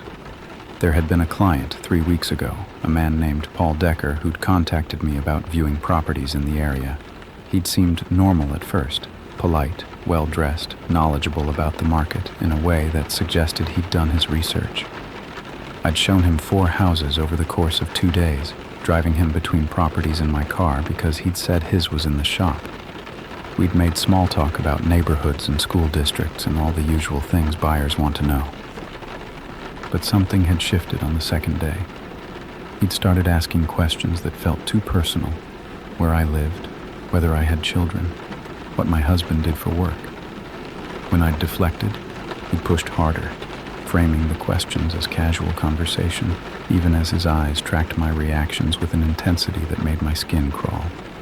After the 4th showing, he'd said he needed to think about his options and would be in touch. I'd given him my card and tried to forget about the uncomfortable feeling he'd left me with. He'd never called back. I'd assumed he'd found another agent or decided not to buy, the way clients sometimes do. But now, watching those headlights follow me through turn after turn, I couldn't stop thinking about the way Paul Decker had looked at me when he'd asked where I lived, like he was memorizing something, like he was taking notes. I was 5 minutes from the police station when the sedan finally made a different move. Instead of following me onto 4th Street, it turned right and disappeared down a side road, its headlights vanishing so abruptly that I almost wondered if I'd imagined the whole thing. I kept driving anyway, pulling into the police station lot and sitting there for 10 minutes with Kevin still on the phone, waiting for the sedan to reappear. It didn't. The night was quiet, the parking lot empty except for a few patrol cars, and eventually I let myself believe that it was over, that whoever had been following me had given up once they realized where I was heading. Kevin wanted me to file a report, but I talked myself out of it. What would I say? The car followed me for 15 minutes and then drove away. They hadn't threatened me, hadn't tried to stop me, hadn't done anything except exist in my rearview mirror for a stretch of road that could have been coincidence. The police would take my statement and file it away, and nothing would come of it, because nothing had really happened. I drove home the long way, checking my mirrors every few seconds, and found our street quiet and dark and exactly as I'd left it. Kevin was waiting at the door when I pulled into the garage, and he held me for a long time without saying anything while I tried to convince us both that I was fine. But I wasn't fine, because as I was walking from the garage to the house, I noticed something sitting on the hood of my car. Something that hadn't been there when I'd left for book club 3 hours earlier. A single photograph, held down by a small rock to keep it from blowing away. The image showed me standing in front of a house I'd shown Paul Decker 2 weeks ago, smiling for the camera, completely unaware that someone was watching from across the street. On the back, written in neat block letters, were 5 words that made my blood turn to ice. I know where you live. This time I did file a report. Kevin drove me to the police station at midnight with the photograph sealed in a plastic bag, and I sat in a fluorescent lit room telling a detective named Womack everything I could remember about Paul Decker. His face, his voice, the questions he'd asked, the way he'd looked at me when I'd tried to deflect. The detective took notes without expression, asked clarifying questions, and promised to look into it. He also gave me the standard advice: vary my routine, don't go anywhere alone, call immediately if I saw the sedan again or received any more messages. The next few days passed in a haze of paranoia. I canceled all my showings, told my broker I was dealing with a family emergency, and barely left the house except to check the mail and scan the street for dark sedans. Kevin took time off work to stay with me, and we spent our evenings with the curtains drawn and the security system armed, jumping at every sound that came from outside. It felt like being under siege, like our home had become a fortress against an enemy we couldn't see. The police ran Paul Decker's name through their systems and came back with nothing. No criminal record, no prior complaints, no red flags of any kind. The address he'd given me when he'd first contacted my agency turned out to be an empty lot on the outskirts of town. A dead end that suggested he'd been planning this from the beginning, using a false identity to get close to me without leaving a trail. The phone number he'd called from was a prepaid burner, already disconnected by the time Detective Womack tried to trace it. Whoever Paul Decker really was, he knew how to disappear. A week after the photograph, I started going back to work. I couldn't hide forever, couldn't let fear dictate every decision I made, and the mortgage didn't care whether I was being stalked. It still needed to be paid. I took precautions, only scheduled daytime showings, always told Kevin exactly where I'd be and when, kept my phone charged and my finger ready to dial 911 at the first sign of trouble. For a few days, nothing happened. The sedan didn't reappear. No more photographs showed up. I started to let myself believe that maybe it was over, that maybe Decker had gotten whatever satisfaction he needed from scaring me and had moved on to someone else. Then I found the GPS tracker under my car. Kevin discovered it during an oil change, a small black device magnetically attached to the undercarriage near the rear wheel well. It was the kind of thing you could buy online for $50, designed for parents who wanted to monitor teenage drivers or businesses that needed to track their fleets. There was no way to know how long it had been there. Days, weeks, maybe since the very first showing I'd given Paul Decker, when he'd spent 10 minutes looking at the backyard while I'd waited inside making calls. He'd known where I was every moment since then. Every showing, every open house, every trip to the grocery store or the gym, or my mother's house on Sundays. The night he'd followed me, he hadn't needed to keep visual contact. He'd had my location on his phone, could have tracked me from miles away while someone else drove behind me to deliver his message. That's why the sedan had turned off before I reached the police station. He'd already known where I was going. He'd already made his point. The tracker went to the police, who logged it as evidence and sent it to a lab that was backed up for months. Detective Womack called me with updates that weren't really updates. No fingerprints, no DNA, no way to trace the purchase back to anyone specific. The investigation was ongoing, he assured me, but I could hear the frustration in his voice. Paul Decker was a ghost, haunting my life without leaving any evidence that could be used to stop him. I bought my own tracker detector after that, the kind private investigators use to sweep for surveillance devices.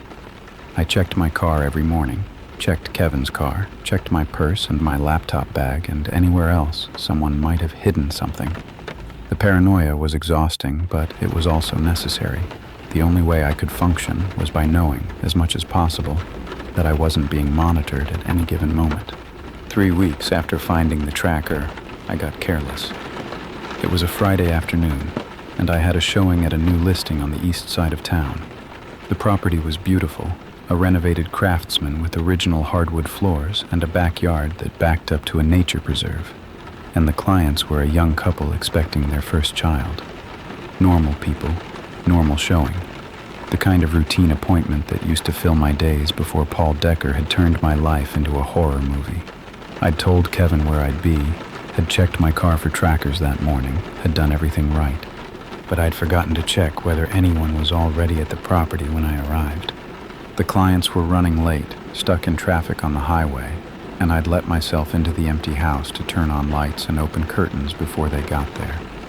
I was in the kitchen, adjusting the blinds above the sink, when I heard a floorboard creak in the hallway behind me. The sound was soft, almost imperceptible, the kind of noise an old house makes when it settles. But something about it made every hair on my body stand up at once. I turned around, and Paul Decker was standing in the doorway. He looked exactly as I remembered. Mid-40s, average height, average build, the kind of face you'd forget 5 minutes after meeting. He was wearing khakis and a polo shirt, dressed like any other buyer viewing a property on a Friday afternoon. But his eyes were wrong. They had that same intensity I'd noticed during our second day together, that focused attention that made me feel like a specimen being studied under glass. "Hello, Rachel," he said, and his voice was calm, conversational, like we were old friends running into each other at the grocery store. "I've missed our drives together." I reached for my phone, but it wasn't in my pocket. I'd left it on the kitchen counter, 3 feet behind me, an impossible distance with him blocking the only exit. The back door was in the mudroom off the kitchen, but I'd have to get past him to reach it. The windows were painted shut, the realtor's lockbox on the front door requiring a code I'd have to stop and enter. I was trapped in a beautiful house with a man who'd been tracking my movements for over a month, and no one knew he was here. "What do you want?" My voice came out steadier than I expected, fueled by a strange calm that had settled over me. The clarity that comes when there's no point in panicking, because panic won't help. "I want what I've always wanted." He took a step into the kitchen, his shoes quiet on the hardwood floor. "I want you to understand how perfect we could be together. I've watched you for so long, learned everything about you. Your schedule, your habits, your favorite coffee order, the way you tilt your head when you're listening to someone talk. I know you better than your husband does, better than anyone. You don't know me at all." I was backing up slowly, my hand reaching behind me, searching for anything I could use as a weapon. My fingers found the edge of the counter, then the smooth surface of my phone. "You know my routine. That's not the same thing." His smile flickered, something darker passing behind his eyes. "You'll understand eventually. They always resist at first, but they come around. They realize that what I'm offering is better than what they had. A life of being truly seen, truly appreciated, truly..." I grabbed the phone and ran. Not for the back door. He'd catch me before I got there. I ran for the stairs, taking them 2 at a time, hearing him curse and follow as I sprinted down the hallway toward the master bedroom. The house had a balcony off the master, I remembered from the listing photos, and the balcony overlooked the backyard that backed up to the nature preserve. If I could get outside, I could run, could scream, could find someone who might hear me. I slammed the bedroom door and locked it, already dialing 911 as I crossed to the balcony doors. Behind me, Paul Decker began to pound on the wood, his calm demeanor finally cracking into something more desperate. "Rachel, don't do this. Don't ruin what we have. I've worked so hard to build this, planned for so long. You can't just throw it away." The 911 operator answered as I stepped onto the balcony, and I gasped out the address between breaths while I climbed over the railing and dropped 8 feet to the grass below. My ankle screamed at the impact, but I kept running, limping toward the tree line while I told the dispatcher that a man was chasing me, that I needed help, that I didn't know how much longer I could keep moving. I heard him behind me, heard the balcony door crash open, heard his footsteps on the wooden deck. But I had a head start, and fear had given me speed I didn't know I possessed. I reached the trees and kept going, crashing through underbrush and jumping over fallen logs, the phone pressed to my ear like a lifeline. The police found me 20 minutes later, huddled behind a boulder half a mile into the preserve, my ankle swollen to twice its normal size, and my voice hoarse from giving the dispatcher continuous updates on my location. They found Paul Decker's car parked 2 streets away from the listing, but Paul Decker himself had vanished. He'd gotten away again, but this time I had witnesses. I had a 911 recording.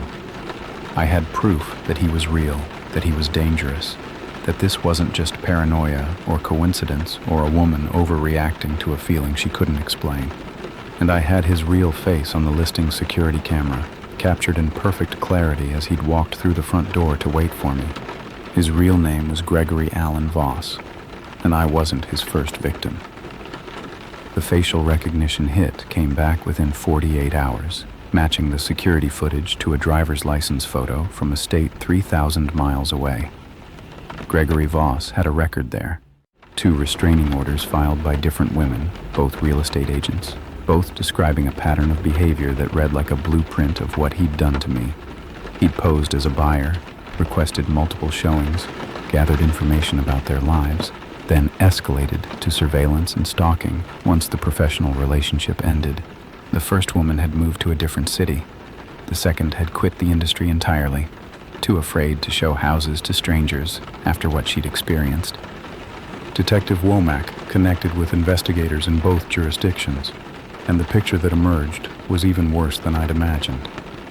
Gregory Voss had been doing this for almost 15 years, moving from state to state, changing his name and his appearance just enough to slip through the cracks. He targeted women who worked alone, real estate agents, home health nurses, freelance photographers, anyone whose job required them to meet strangers in private spaces without backup. He'd studied the profession, understood its vulnerabilities, exploited the trust that these women had to extend to clients in order to do their jobs. The restraining orders hadn't stopped him. He'd violated both of them within months, showing up at the women's homes, following them to appointments, leaving messages that made it clear he knew their every movement.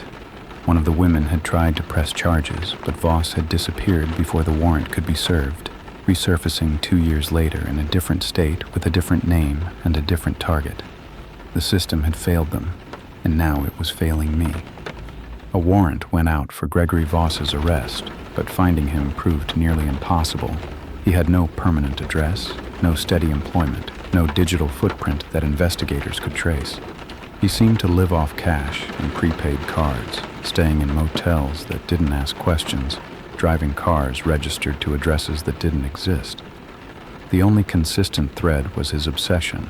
Wherever he went, he found a woman to fixate on, and he didn't stop until something forced him to move on. I moved back in with my parents while the investigation continued. Kevin came with me, both of us taking leave from our jobs, both of us understanding that our house wasn't safe anymore, not with Voss still out there, still knowing where we lived, still capable of showing up at any moment. My parents' place was 40 minutes outside the city, on a rural road with good sight lines and neighbors who'd notice an unfamiliar car. It wasn't perfect, but it was better than waiting in our suburban home for a man who'd already proven he could get to me whenever he wanted. 2 weeks passed without incident, then 3. The paranoia started to fade into something more like chronic anxiety, still present, still exhausting, but manageable enough that I could function. I started taking walks around my parents' property, started sleeping through the night without waking up in a cold sweat, started thinking about what it might look like to rebuild my life once this was finally over. Then the letters started arriving. The first one came to my parents' address, which should have been impossible. I hadn't updated my mailing address, hadn't told anyone except family where I was staying. But there it was in the mailbox, a plain white envelope with no return address, and my name written in that same neat block lettering I'd seen on the back of the photograph. Inside was a single sheet of paper with a message that made my hands go numb. Your mother's garden is beautiful this time of year. She spends so much time in it. Does she know how exposed she is out there, so far from the house? He was watching my parents' property. He'd found me again, tracked me to the one place I'd thought was safe, and now he was threatening my mother to prove he could get to anyone I cared about. I called Detective Womack with shaking hands, and he sent a patrol car to drive by a few times a day, but we both knew it wasn't enough. Voss had evaded police in 2 other states. A few extra patrols weren't going to stop him. The second letter arrived 3 days later. This one described my father's morning routine, the time he woke up, the coffee shop he visited, the route he took to get there. The third letter, 2 days after that, described Kevin's commute to work, including a reference to the podcast he'd been listening to that morning. Voss wasn't just watching me anymore. He was watching everyone in my life, building a web of surveillance around the people I loved, making sure I understood that running wouldn't save any of us. My mother wanted to sell the house, move somewhere Voss couldn't find. My father wanted to buy a gun and sit on the porch waiting for him to show up. Kevin talked about witness protection, about changing our names, about disappearing so completely that even the most determined stalker couldn't track us down. but I knew none of it would work. Voss had been doing this for 15 years. He'd found every woman he'd targeted, no matter where they ran, no matter how carefully they hid. The only way this ended was with him in prison or one of us dead. I chose to stop running. The plan came together over the course of a week, with input from Detective Womack and a retired FBI agent who specialized in stalking cases. Instead of hiding, I would become visible, return to work, resume my normal routine, give Voss the opportunity he'd been waiting for. But this time, I wouldn't be alone. Undercover officers would shadow my every move, positioned at showings and open houses, ready to move the moment Voss appeared. We'd turn his obsession against him, use his need to be near me as the trap that finally caught him. Kevin hated the idea. My parents refused to speak to me for 2 days after I told them. Even Detective Womack seemed uncertain, warning me about the risks of using myself as bait for a man who demonstrated both patience and violence. But I was done living in fear, done watching my family look over their shoulders, done letting Gregory Voss control every aspect of my existence. If he wanted me so badly, he could come and get me. And when he did, we'd be ready. I went back to work on a Monday, 3.5 months after the night I'd first noticed headlights matching my turns. My broker had kept my listings active during my absence, and I had a full schedule of showings booked for the week, each one carefully selected for its security features, each one staffed with plainclothes, officers posing as contractors or fellow agents. I wore a wire that fed directly to a surveillance van parked within a block of every property. I had a panic button in my pocket and a taser in my purse, and I spent every minute of every showing waiting for the moment Gregory Voss would step through the door. He didn't come the first day, or the second. By Wednesday, I was starting to wonder if he'd somehow sensed the trap, if his years of experience had taught him to recognize when the game had changed. The officers were getting restless, the surveillance team running low on the overtime budget that was funding this operation. Detective Womack warned me that they couldn't keep this up indefinitely, that eventually they'd have to pull back and hope Voss made a mistake on his own. Thursday afternoon, I had a showing at a townhouse on the north side of town. The clients were a middle-aged couple looking to downsize, pleasant and unassuming, the kind of people who made real estate feel like a normal job again.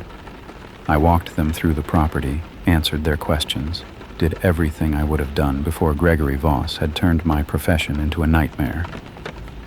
We were standing in the master bedroom, discussing closet space, when I glanced out the window and saw a familiar face in the yard next door. He was pretending to examine the fence line, dressed in work clothes like a landscaper or contractor, but his eyes were fixed on the townhouse window, fixed on me. I pressed the panic button in my pocket and kept talking, my voice steady even as my heart tried to pound its way out of my chest. The couple didn't notice anything wrong. They had no idea that the man outside was a predator who'd spent 15 years hunting women like me, or that the next few minutes would determine whether I lived or died. Through my earpiece, I heard the surveillance team confirming they had eyes on the target. I heard officers moving into position, cutting off his escape routes, preparing to close the trap that had been waiting for this moment since I'd first agreed to become bait. Gregory Voss looked up at the window one more time, and our eyes met. He smiled, that same calm, certain smile he'd worn in the kitchen of the Craftsman house, and then he started walking toward the townhouse's back door. Everything happened in fragments after that. Moments that burned themselves into my memory like photographs taken with a flash too bright. The couple asking if something was wrong. My voice telling them we needed to leave, right now, through the front door. The sound of the back door handle rattling as Voss tested it, found it locked, started looking for another way in. The earpiece crackling with updates I could barely process. Target approaching rear entrance, Team 2 moving to intercept, all units stand by. I got the couple out the front door just as glass shattered somewhere behind us. They were confused, frightened, asking questions I didn't have time to answer. I pointed them toward the street, toward the unmarked cars that were suddenly visible as officers threw open their doors and drew their weapons. "Go," I told them. "Run. Don't look back. They ran. I should have run with them, should have gotten clear and let the professionals handle the man who'd been hunting me for months. But something kept me rooted to the front porch. Some need to see this through, to watch Gregory Voss finally face consequences for everything he'd done. I turned back toward the townhouse just as he came around the corner, having abandoned the back door for a more direct approach. He stopped when he saw the officers, his eyes sweeping across the tactical positions with a calculation that suggested he'd been in situations like this before. For a moment, I thought he might surrender, might raise his hands and let them take him without a fight. Then his gaze found me standing on the porch, and something in his expression shifted from calculation to fury.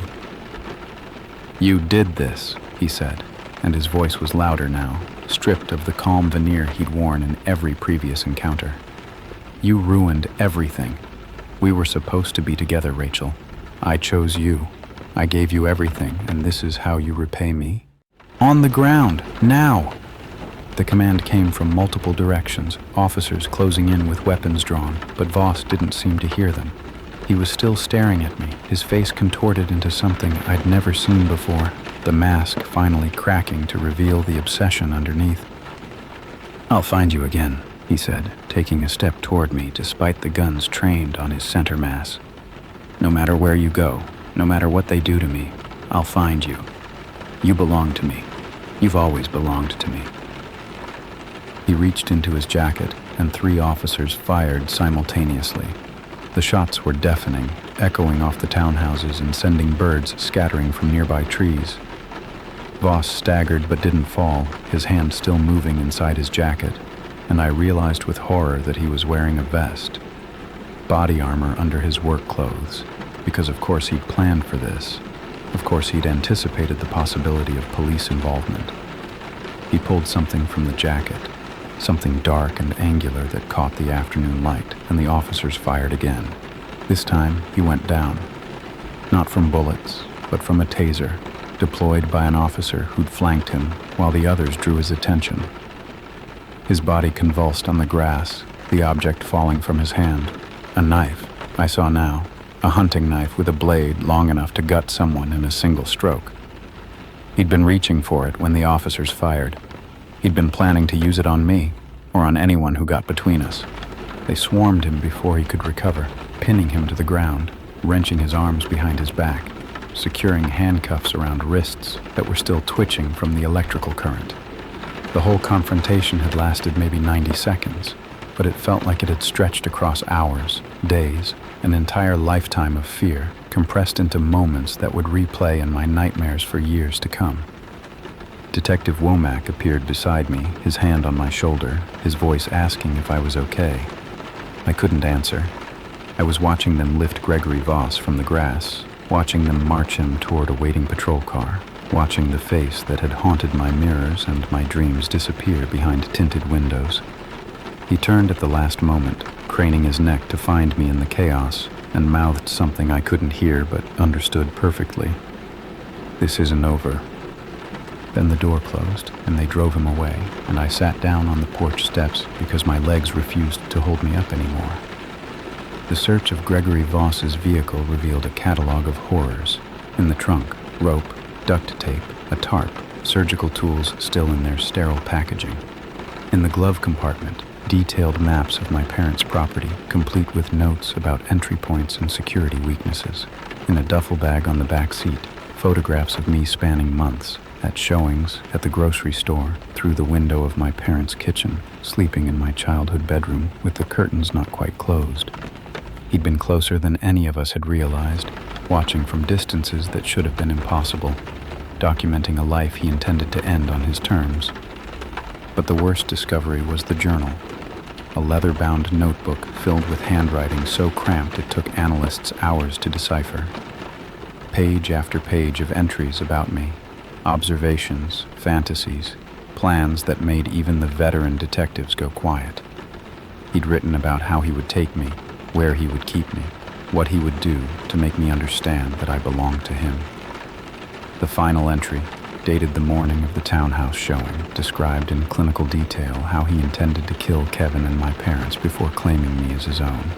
He was escalating, Detective Womack told me later, his voice heavy with the weight of what they'd found.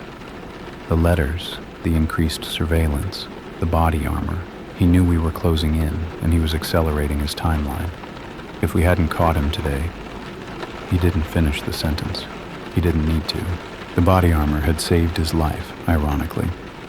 The bullets that had struck his chest left bruises, but no lasting damage, and Gregory Voss was medically cleared for booking within hours of his arrest.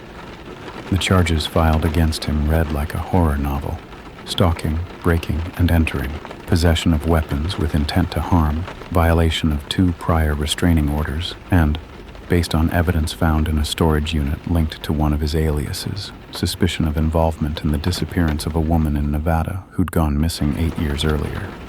They found her remains 3 weeks later, buried in the desert outside Las Vegas.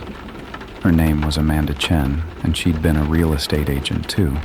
She'd filed a complaint about a client who wouldn't stop calling, who showed up at her open houses uninvited, who seemed to know things about her life that no stranger should know. The complaint had been dismissed as a civil matter, and Amanda Chen had disappeared 6 months later. Gregory Voss was charged with her murder. He was also connected to 2 other cold cases, women who'd vanished under similar circumstances, women whose bodies had never been found.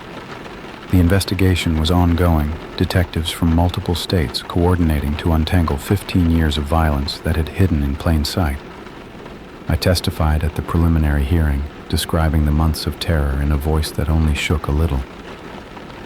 Voss watched me from the defense table with those same calculating eyes, but the smile was gone now, replaced by something flatter and more dangerous. His attorney tried to paint him as a misunderstood romantic, a man whose only crime was loving too deeply. The judge wasn't buying it, neither was the jury that would eventually convict him on all counts. But that was still months away when I sat on those porch steps watching the patrol car disappear around the corner. In that moment, all I felt was a strange kind of emptiness, the void left behind when fear finally loosens its grip after holding on for so long. I'd spent months being hunted, months looking over my shoulder, months wondering if every dark sedan and unfamiliar face belonged to the man who decided I was his. Now it was over. Or at least, this chapter of it was over. Kevin found me still sitting there 20 minutes later, after the crime scene tape went up and the evidence techs started their work. He sat down beside me without saying anything, just wrapped his arm around my shoulders and let me lean into him while I tried to remember how to breathe normally. "It's done," he said finally. "He can't hurt you anymore." I wanted to believe him. I wanted to believe that bars and guards and the full weight of the justice system would be enough to keep Gregory Voss away from me forever. But I'd seen his face when they put him in the car. I'd seen the promise in his eyes, the certainty that this was just an interruption, not an ending. Some predators don't stop until they're dead. I was already wondering which one of us would get there first. The trial lasted 6 weeks, spread across 2 jurisdictions that had to coordinate the most complex prosecution either had seen in decades. Gregory Voss faced charges in my state for stalking, assault, and attempted kidnapping, and in Nevada for the murder of Amanda Chen. The evidence was overwhelming: the photographs, the journal, the surveillance equipment, the body buried in the desert with DNA that matched samples found in Voss's storage unit. His defense attorney tried everything: diminished capacity, obsessive love disorder, a childhood of abuse that had warped his understanding of relationships. None of it mattered. The jury took less than 4 hours to convict on all counts. I was in the courtroom when they read the verdict, seated in the gallery with Kevin on one side and Detective Womack on the other. Voss didn't react when the word guilty echoed through the room, just sat there with that flat expression, his eyes finding mine across the space between us. He held my gaze for a long moment, and I forced myself not to look away, not to give him the satisfaction of seeing me flinch. Then the bailiffs were leading him out, and the families of his victims were crying, and I was walking into the hallway on legs that felt like they belonged to someone else. The sentencing came 3 months later. Life without parole in Nevada for Amanda's murder, plus consecutive terms for the stalking charges that added another 40 years to a sentence he'd never live long enough to complete. The judge called him a predator of exceptional cunning and cruelty, and recommended that he be housed in maximum security for the duration of his incarceration. Voss stood motionless as the sentence was read, but just before they took him away, he turned to the gallery one final time. "I'll think about you every day, Rachel," he said, his voice carrying clearly despite the murmurs of the crowd. "Every single day until I die.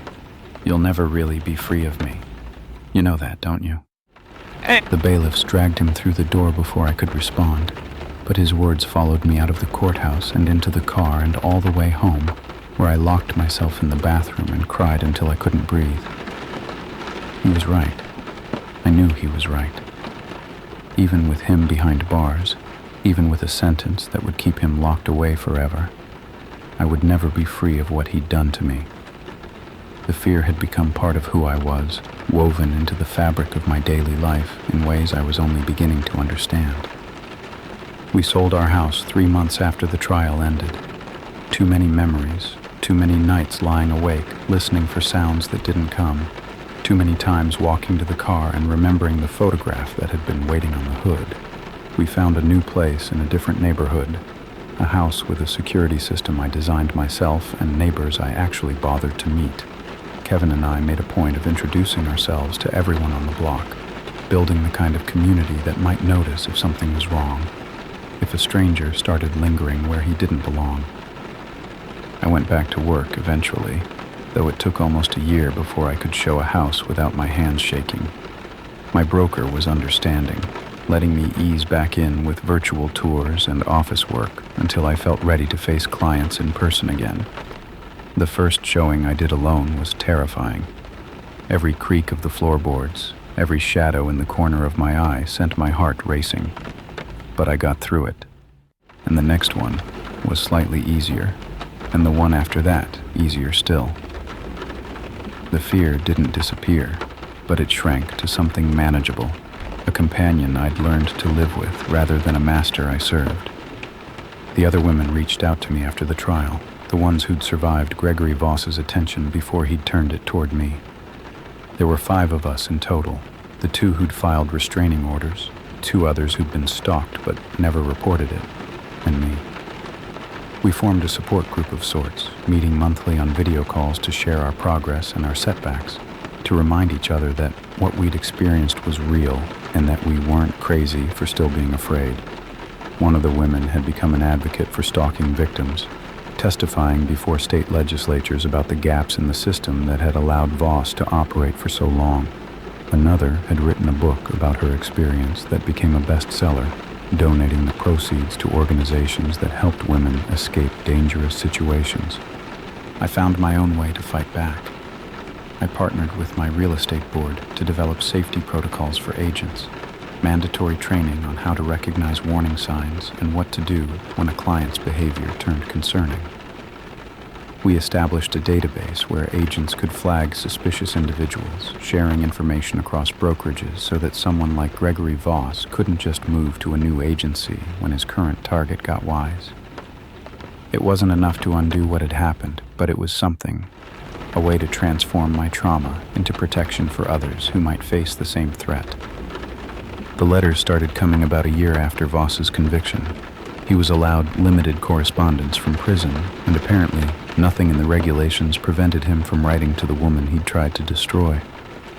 The first one was almost polite, asking how I was doing, expressing hope that I'd found peace. The second was longer, more detailed, describing memories of watching me that made my skin crawl. By the third letter, he'd dropped all pretense of civility, filling pages with descriptions of what he would have done if he'd succeeded, what he still dreamed about doing if he ever got the chance. I stopped opening them after that. They go straight to Detective Womack now, logged as evidence of ongoing harassment, building a case for additional charges that might never be filed, but that document the truth of what Voss is. The prison has restricted his correspondence privileges twice, but he always finds ways around the rules, writing through other inmates, dictating letters to visitors, exploiting every loophole in a system that wasn't designed to contain someone like him. Kevin wants me to petition for a complete communication ban, but part of me thinks it's better to know what he's thinking. Better to have evidence of his obsession than to wonder in silence what's going on inside his head. I still check my mirrors when I drive, still notice dark sedans that match my turns for more than a few blocks, still feel that spike of adrenaline when I see headlights in my rear view that stay with me through intersection after intersection.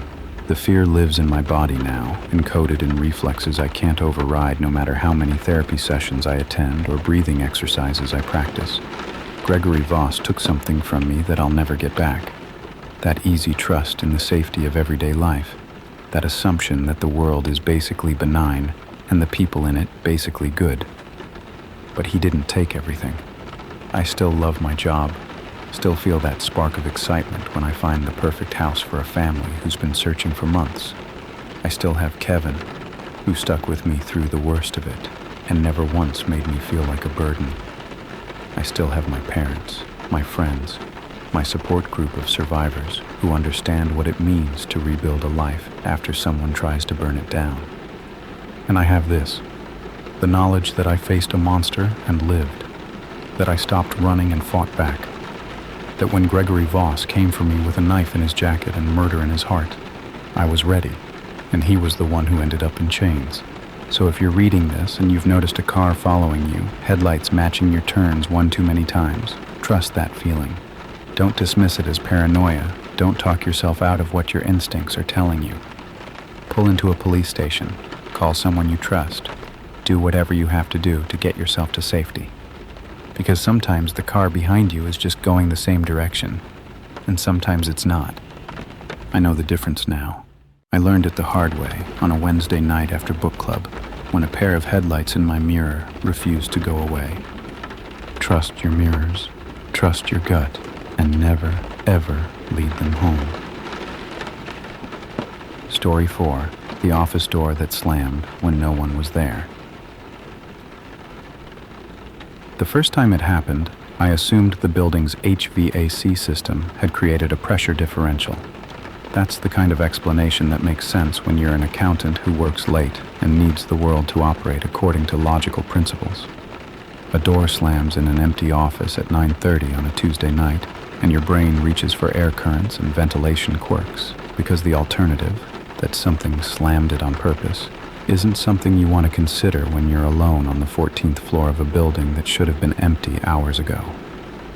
I'd been working at Harmon & Associates for almost 3 years, grinding through tax seasons and audit deadlines in the windowless office they'd assigned me when I'd first started as a junior associate.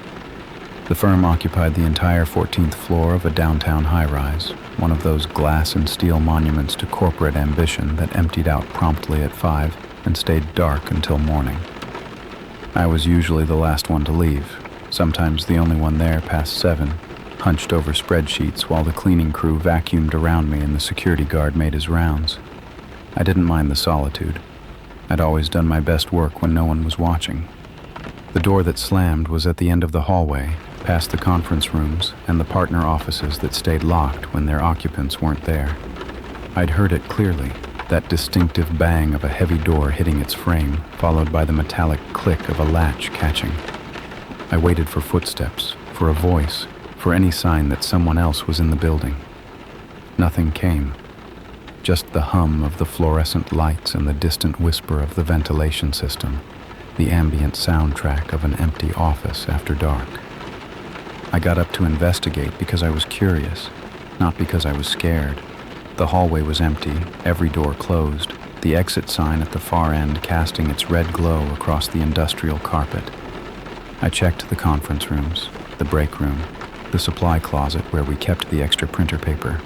All empty, all exactly as they should have been at 9:30 on a Tuesday night when everyone with any sense had gone home hours ago. I went back to my office, finished my work, and left around 11.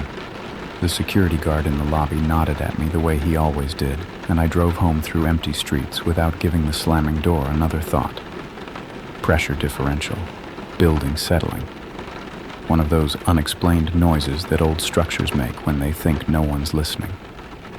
But it happened again 2 nights later, and again the following week, always at night, always when I was alone, Always that same door at the end of the hallway slamming shut with a force that seemed too deliberate to be accidental.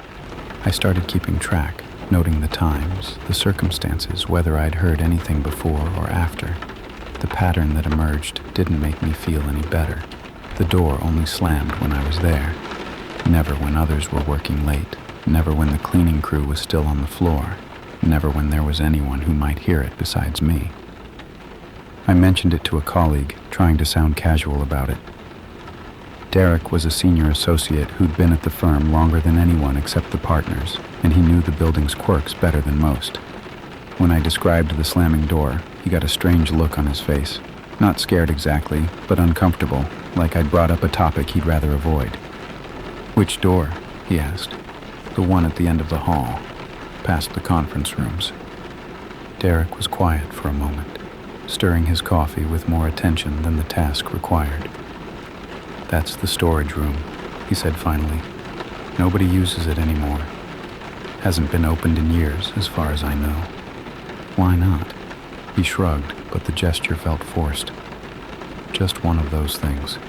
The partners keep it locked, and nobody asks questions. There was some kind of incident a long time ago before I started here. Something with a former employee. I don't know the details." He looked at me then, and there was something in his eyes that might have been warning. "If I were you, I'd stop working so late. Whatever's making that noise, you don't want to be the one who finds out what it is." I should have taken his advice, should have packed up my things at 5 like everyone else, should have stopped volunteering for projects that required late nights, should have found any excuse to avoid being alone on the 14th floor after dark. But I'd built my career on being the one who worked hardest, stayed longest, sacrificed the most.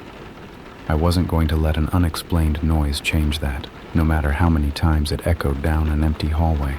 3 weeks after my conversation with Derek, I was working late on a quarterly report when the door slammed again. But this time, something was different.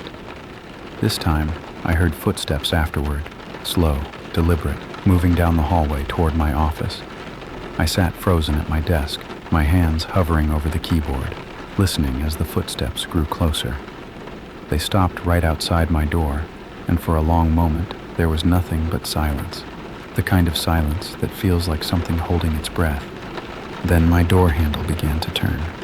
I grabbed my phone, ready to call security, ready to call 911, ready to do something other than sit there like prey waiting to be taken. But the handle stopped halfway, held there for a count of 3, and then slowly rotated back to its original position. The footsteps retreated down the hallway, unhurried, almost casual, and I heard the storage room door open and close with a soft click that was somehow more disturbing than the slamming had ever been. I left that night without finishing my work, something I hadn't done in 3 years at the firm. The security guard looked surprised to see me before midnight, but I didn't stop to explain. I just wanted to be out of that building, away from that hallway, somewhere that the fluorescent lights and the humming vents couldn't reach me. The next morning, I went to the building manager's office and asked about the storage room at the end of the 14th floor. She was a middle-aged woman named Patricia who'd worked in the building for almost 2 decades, and when I mentioned the room, her professional smile flickered for just a moment before resetting itself. "That room is restricted," she said.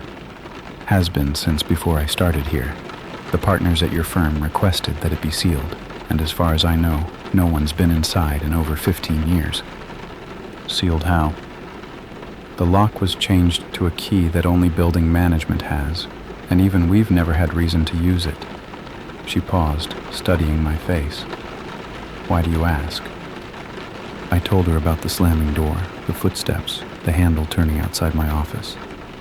As I spoke, her expression shifted from polite interest to something more guarded, more careful. When I finished, she was quiet for a long moment. "You're not the first person to report something like this," she said finally.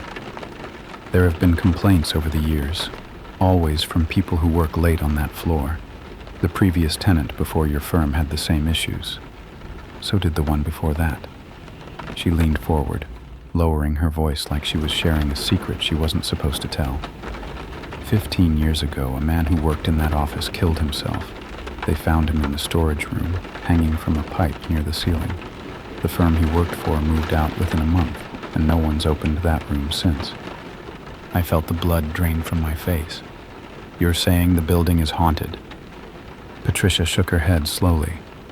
I'm saying that room has a history, and people who spend too much time near it tend to have experiences they can't explain. I'm also saying that when we did our annual inspection last month, the maintenance team found something they weren't expecting. She hesitated, and I could see her weighing whether to continue. The lock on that door had been tampered with. Someone had been going in and out, and it wasn't anyone who works for building management. The room that no one had opened in 15 years.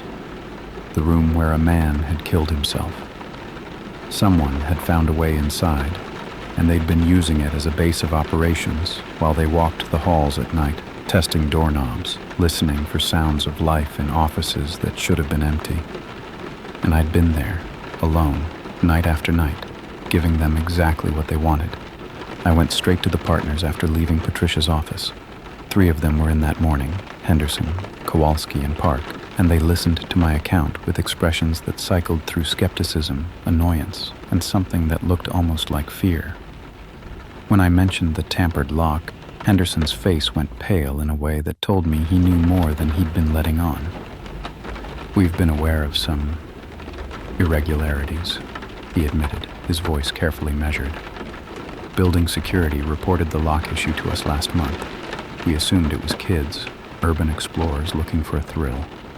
The building has a reputation because of what happened, and every few years someone tries to get into that room to see where. He stopped, clearing his throat, to see the space for themselves. Did security check the room? Did they find anything inside?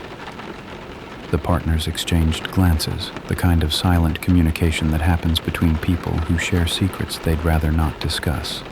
It was Kowalski who finally answered, her tone clipped and businesslike. The room was empty.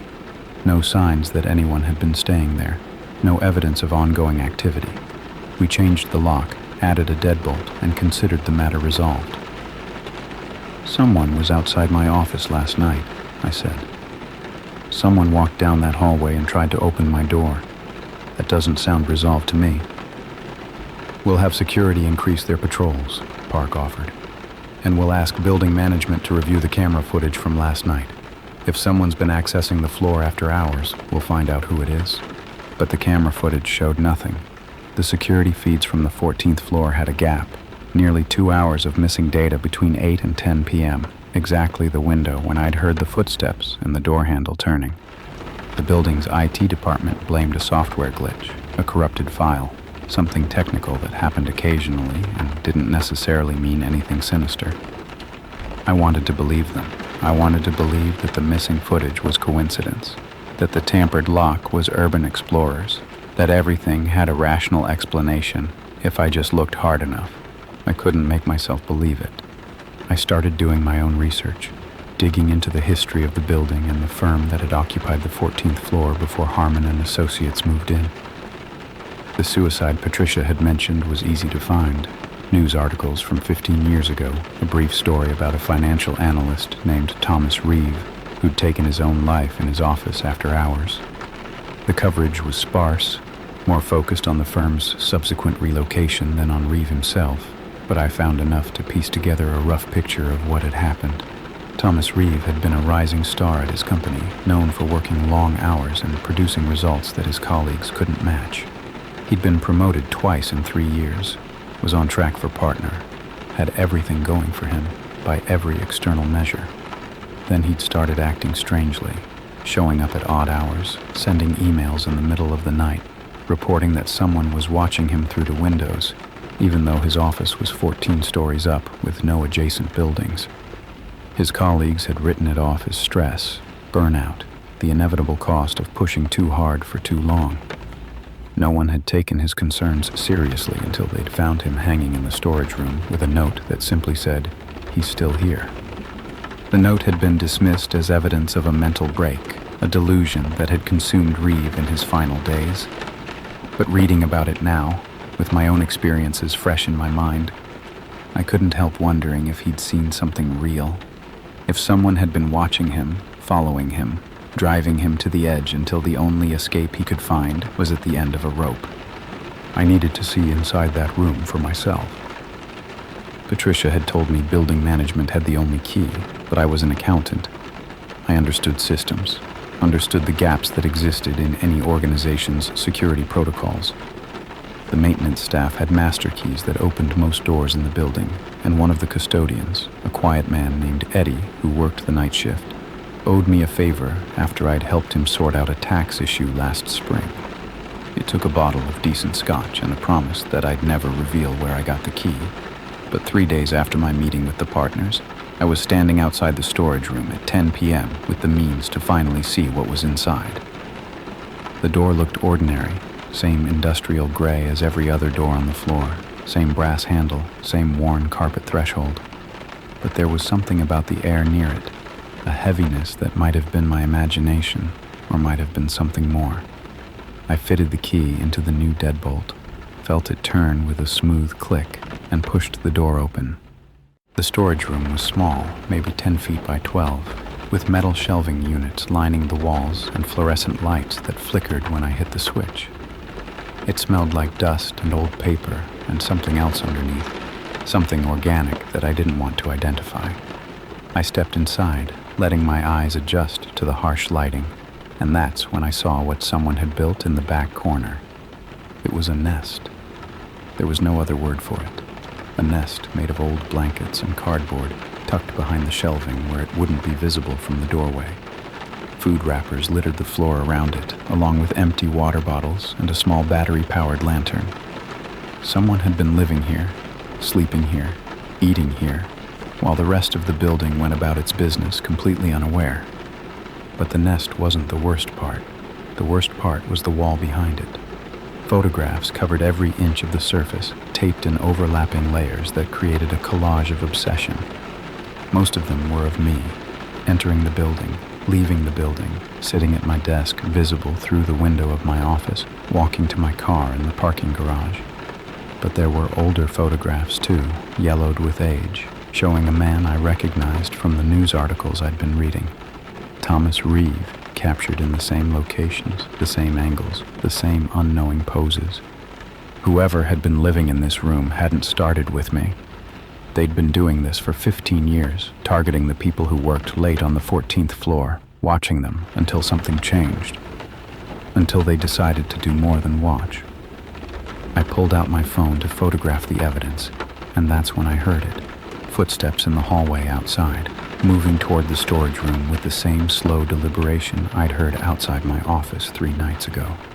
The door was still open. I could see the hallway from where I stood, could see the shadows shifting as someone approached. I had maybe 5 seconds to decide what to do.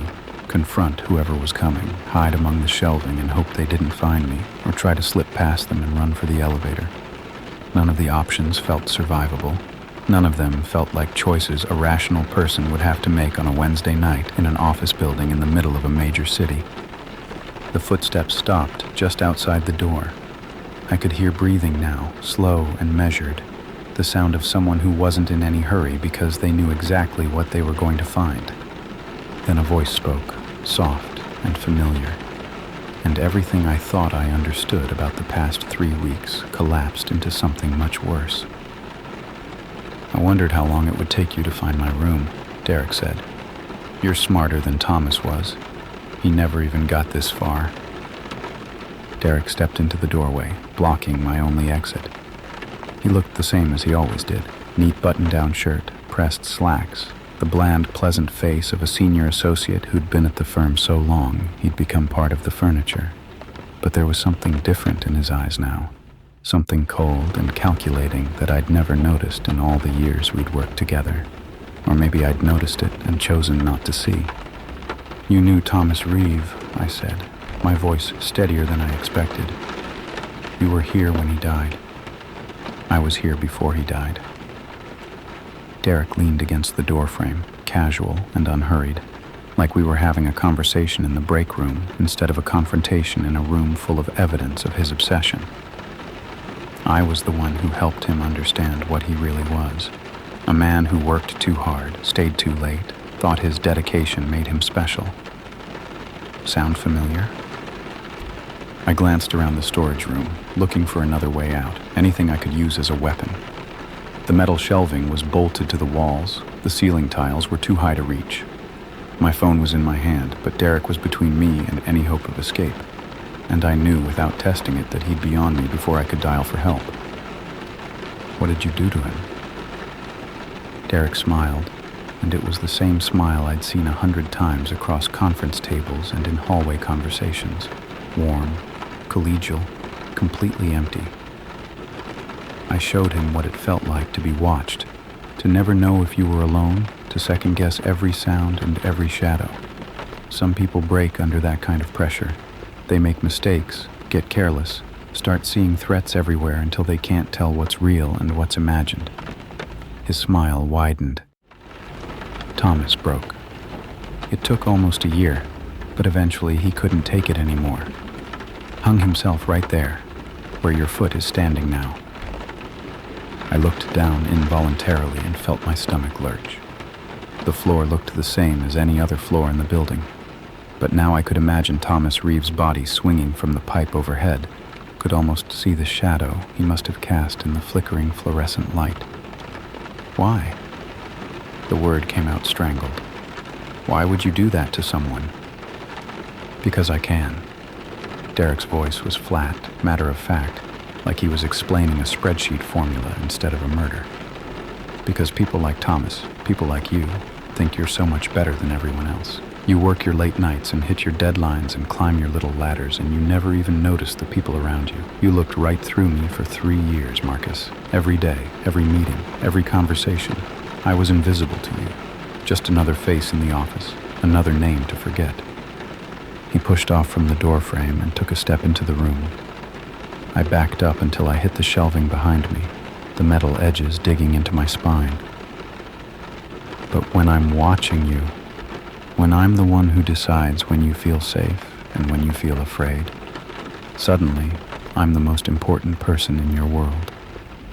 Suddenly, you see me. The partners know about the tampered lock, I said, grasping for anything that might make him hesitate. Building security is investigating. If something happens to me, they'll know it was you. Derek laughed, a soft sound that echoed strangely in the small space. Building security couldn't find me in 15 years. The partners have suspected for months that someone was accessing this floor after hours, and they've never gotten closer than changing a lock I can pick in 30 seconds. He reached into his pocket and pulled out something that glinted in the fluorescent light. A knife, small but sharp, the kind you'd use to open packages or slice through tape. I've gotten very good at not being found, Marcus. It's practically an art form. He took another step forward. I could smell him now, that subtle cologne he always wore, mixed with something underneath that reminded me of the nest in the corner. Old sweat, stale food, the accumulated musk of someone who'd been living in hidden spaces for longer than anyone should. You don't have to do this, I said, hating how weak the words sounded. Whatever happened to make you this way, we can get you help. The firm has resources, there are programs. Help? Derek's expression flickered with something that might have been amusement or might have been contempt. You think I want help? This is what I am, Marcus. This is what I've always been. I just got better at hiding it. Thomas was my first, but he won't be my last. The 14th floor is special to me now. It's where I learned what I'm capable of. He raised the knife, examining it in the light like he was seeing it for the first time. You should feel honored. Not everyone gets my personal attention. Most people I just watch from a distance, enjoy for a while, then let go. But you reminded me of Thomas. Same work ethic, same arrogance, same assumption that the rules don't apply to you because you're willing to sacrifice more than everyone else. I needed to move, needed to act, needed to do something before he closed the remaining distance between us. My eyes landed on the battery-powered lantern sitting on the floor near the nest, heavy enough to do damage if I could get to it. But Derek was watching me too carefully, tracking my gaze, anticipating my movements before I made them. "Don't," he said softly. "I've played this game more times than you know. Every scenario you're considering, I've already accounted for. The best thing you can do now is accept what's happening. It's easier that way. Thomas fought at first too, but by the end he was almost grateful. The fear was exhausting him, eating him alive. I gave him a way out. You drove him to suicide. I gave him clarity." Derek took the final step that brought him within arm's reach, the knife held low and ready. "The world is full of predators and prey, Marcus. Most people go their whole lives without realizing which one they are. I just help them figure it out." I moved without thinking, grabbing the nearest thing on the shelf, a ream of printer paper, heavy and solid, and swinging it at his face with everything I had. The impact sent him stumbling backward, the knife clattering from his hand as he raised his arms to protect himself. I didn't wait to see if he'd recovered. I shoved past him and ran for the door, my feet slipping on the scattered food wrappers, my shoulder slamming into the door frame as I careened into the hallway. The elevator was too far. Derek would catch me before I made it halfway down the hall. But the stairwell was closer, just past the break room, and if I could get there, I could put enough distance between us to call for help. I hit the stairwell door at full speed, slamming through it into the concrete echo chamber beyond. The emergency lights cast everything in red, turning the stairs into something that looked like a descent into hell. I took them two at a time, my hand sliding along the railing, my breath coming in ragged gasps that made it impossible to hear if Derek was following. He was. I heard the stairwell door crash open above me, heard his footsteps start down the stairs with that same measured pace he used when walking the halls. Not running, just walking, like he knew I couldn't outrun him, like he'd already decided how this would end and was just enjoying the chase. "There's nowhere to go, Marcus." His voice echoed down the stairwell, bouncing off concrete walls until it seemed to come from everywhere at once. "Security won't help you. The police won't help you. No one ever helps. That's the first thing you learn when you start paying attention. We're all alone in the end." I kept running, floor after floor, my legs burning and my lungs screaming for air. Somewhere above me, Derek kept walking, kept talking, his voice getting closer with every landing I passed. I was almost to the lobby when I realized the building's front doors would be locked. After hours, access required a key card, and mine was in my office 14 floors above. I was trapped in a stairwell with a man who'd spent 15 years perfecting the art of making people disappear, and no one knew where I was or what was happening. Then I remembered the parking garage. The access door was on the second floor, and it opened from the inside without a card. If I could make it there, I could get to my car, get out of the building, get somewhere Derek couldn't follow. I changed direction at the third floor landing, shoving through the door into the darkened office space beyond. The floor was empty, some consulting firm that had closed for the night hours ago. But I could see the garage access door at the far end, lit by an exit sign that glowed like a beacon in the darkness. Behind me, the stairwell door opened, and Derek's silhouette appeared against the red emergency lights. "Wrong choice," he said, and started walking toward me. I ran through the darkened office, weaving between cubicles and desks I couldn't see clearly, my hands outstretched to keep from crashing into obstacles. The consulting firm had a different layout than Harmon and Associates, unfamiliar territory that Derek seemed to navigate with ease.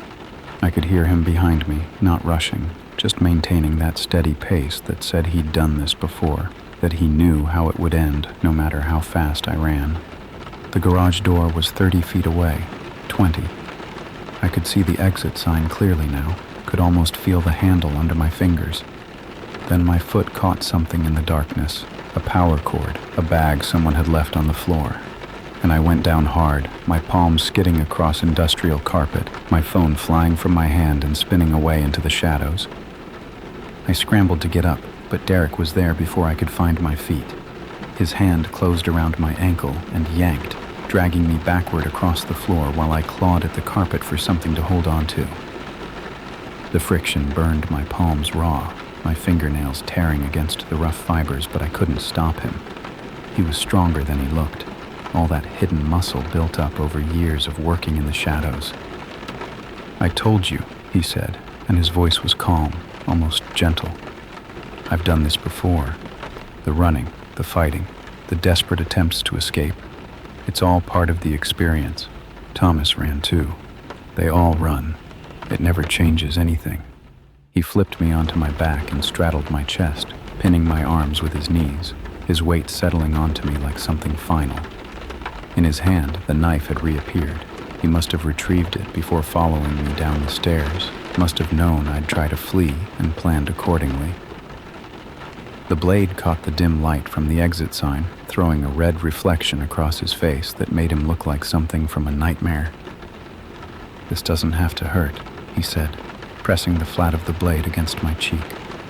"Thomas made it hurt because he fought until the very end, but you're smarter than him. You understand cost-benefit analysis, risk assessment. The smart move here is to accept what's happening and let it be quick." My hand was still searching the carpet, still looking for anything I could use. My fingers brushed something hard and angular, my phone, or something like it, and I grabbed it without looking, without thinking, and swung it at Derek's temple with every ounce of strength I had left. The impact made a sound like a baseball hitting a watermelon. Derek's head snapped sideways and his grip loosened, just for a second, just long enough for me to buck my hips and throw him off balance. He toppled to the side and I was moving before he hit the ground, scrambling toward the garage door on hands and knees, not trusting my legs to hold me if I tried to stand. I slammed into the door and pushed through into the parking garage, the concrete and exhaust smell hitting me like a wave of cold reality. My car was on the 3rd level. Too far, Derek would catch me before I made it halfway. But there were other options. The garage had emergency phones on every level, connected directly to building security. If I could get to one, if I could make them understand what was happening. I spotted the yellow emergency box on the wall near the elevator bank and ran for it, my feet slapping against the concrete, my breath echoing off the low ceiling. Behind me, I heard the door crash open as Derek came through, heard him curse when he saw where I was heading. "That won't help you," he called out, his voice echoing strangely in the enclosed space. "Security barely pays attention to those calls. By the time anyone responds, we'll be somewhere else entirely." I reached the emergency phone and yanked the receiver off the hook, pressing the button that was supposed to connect me to the security desk. It rang once, twice, 3 times while I watched Derek walking toward me across the garage, unhurried, confident, the knife still in his hand. Someone picked up. "Security, how can I help you?"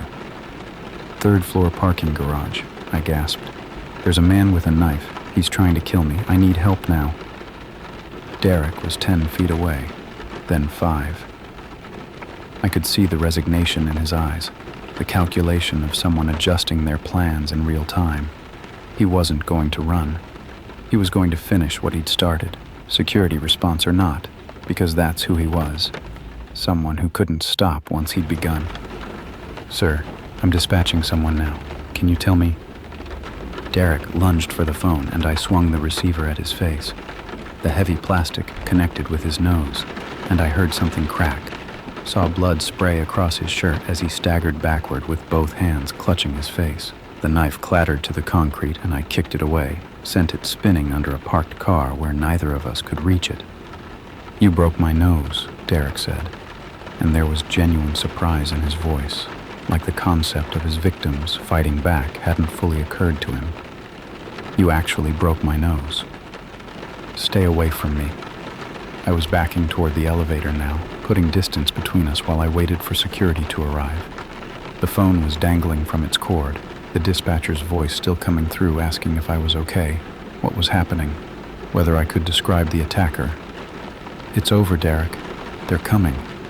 You can't talk your way out of this." But Derek wasn't listening. He was looking past me, toward the elevator bank, and something in his expression shifted from surprise to calculation. "The elevator takes 90 seconds to reach this level," he said, wiping blood from his face with the back of his hand. "Security will have to come down from the lobby. That's another 2 minutes minimum. A lot can happen in 3.5 minutes. He charged before I could react, tackling me around the waist and driving me backward into a concrete pillar. My head cracked against the surface and stars exploded across my vision, pain lancing through my skull like lightning. I felt his hands around my throat, felt his thumbs pressing against my windpipe, felt the air in my lungs becoming something precious and finite. I've spent 15 years building something beautiful, Derek hissed, his bloody face inches from mine. 15 years of patience, of discipline, of becoming the thing that lives in the shadows. You don't get to take that away from me. You don't get to be the one who ends it. The edges of my vision were going dark. I could hear the elevator somewhere in the distance, could hear voices and footsteps that seemed impossibly far away. My hands were beating against Derek's arms, my legs kicking uselessly against the concrete floor, every instinct screaming for air that wasn't coming. Then the lights hit us. Headlights from a car coming around the corner of the garage, illuminating Derek's bloody face and my failing struggles like actors on a stage. Brakes squealed, doors opened, and suddenly there were voices shouting, hands pulling Derek off me, the blessed rush of air filling my lungs as I collapsed against the pillar and gasped like a drowning man finally breaking the surface. Security had arrived, but they weren't the ones who'd saved me. It was a woman I'd never seen before, someone who'd been working late in another part of the building and had come down to the garage at exactly the right moment. She'd seen Derek choking me and hadn't hesitated, had driven straight toward us with her hand on the horn, had called 911 while she was still behind the wheel, had done everything right while I'd been seconds away from becoming another body in Derek's collection. The police found me sitting on the concrete with my back against the pillar, watching them load Derek into the back of a patrol car. He was quiet now, all that cold calculation replaced by something emptier, something that almost looked like relief. As they closed the door, he turned to look at me through the window, and I saw his lips move in words I couldn't hear. It didn't matter what he said. What mattered was that he was caught, that 15 years of hunting in the shadows had finally come to an end, that the 14th floor would never hear that door slam again. I sat there until the paramedics made me move, watching the red and blue lights paint the concrete walls, feeling the bruises forming around my throat, and wondering how long it would take before I could work late again without flinching at every sound. Derek's full name was Derek Allen Sykes, and he'd been hiding in plain sight for longer than anyone had realized. The investigation that followed his arrest peeled back layers of deception that stretched across 2 decades and 4 different companies. He'd started at Harmon & Associates 12 years ago, but before that, he'd worked at 3 other firms in 3 different cities, always in positions that gave him access to empty offices after hours, always leaving just before someone started asking questions about unexplained incidents. The police found records linking him to 2 other deaths that had been ruled suicides, both men who'd worked late, both found in their offices with notes about being watched, both dismissed as burnout casualties in high-pressure industries. Thomas Reeve hadn't been Derek's first victim. He'd just been the first one Derek had killed at this particular address. The storage room on the 14th floor yielded evidence that made even the veteran detectives go quiet. Behind the nest, hidden in a gap between the wall and a ventilation duct, Derek had kept a journal spanning almost 15 years. The entries documented his obsessions in clinical detail, names, photographs, behavioral patterns, the slow escalation from watching to interacting to the final acts that he described with a detachment that made my skin crawl. Thomas Reeve's entry spanned almost 40 pages. Mine had started 3 months ago, around the same time I'd first heard that door slam. He'd been watching me for weeks before he decided to make his presence known. The slamming door wasn't accidental. It was intentional, a way of announcing himself, of beginning the psychological campaign that he'd perfected over years of practice. He wanted me to know I wasn't alone. He wanted me to feel that creeping dread, that constant second-guessing, that erosion of sanity that came from never knowing when someone was watching. The fear was the point. The fear was what he lived for. The trial took 8 months. delayed by jurisdictional disputes over which state would prosecute him first. I testified for 3 hours, describing the slamming door, the footsteps, the confrontation in the storage room, the chase through the parking garage. Derek watched me from the defense table with an expression I couldn't read. Not anger, not remorse, just that flat calculation I'd seen in his eyes the night he'd tried to kill me. His attorney argued diminished capacity, claimed that Derek's childhood had warped his understanding of human connection, that he needed treatment rather than punishment. The jury didn't buy it. 12 people looked at the evidence of 15 years of predation and returned guilty verdicts on every count within 4 hours. The sentencing hearing was the last time I saw him. He got 3 consecutive life sentences, one for Thomas Reeve, one for the 2 earlier victims the investigation had linked to him, and one for the attempted murder charge from the parking garage. The judge called him a predator of exceptional patience and cruelty and recommended that he never be considered for parole.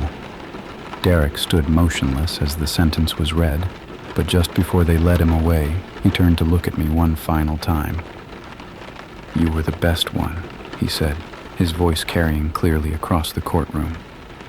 "The others broke too easily, but you actually fought back. I'll remember that. I'll remember you." The bailiffs pulled him through the door before I could respond, and I sat there in the gallery feeling something I couldn't quite name. Not relief, not closure, just a strange emptiness where the fear used to live. I don't work at Harmon & Associates anymore.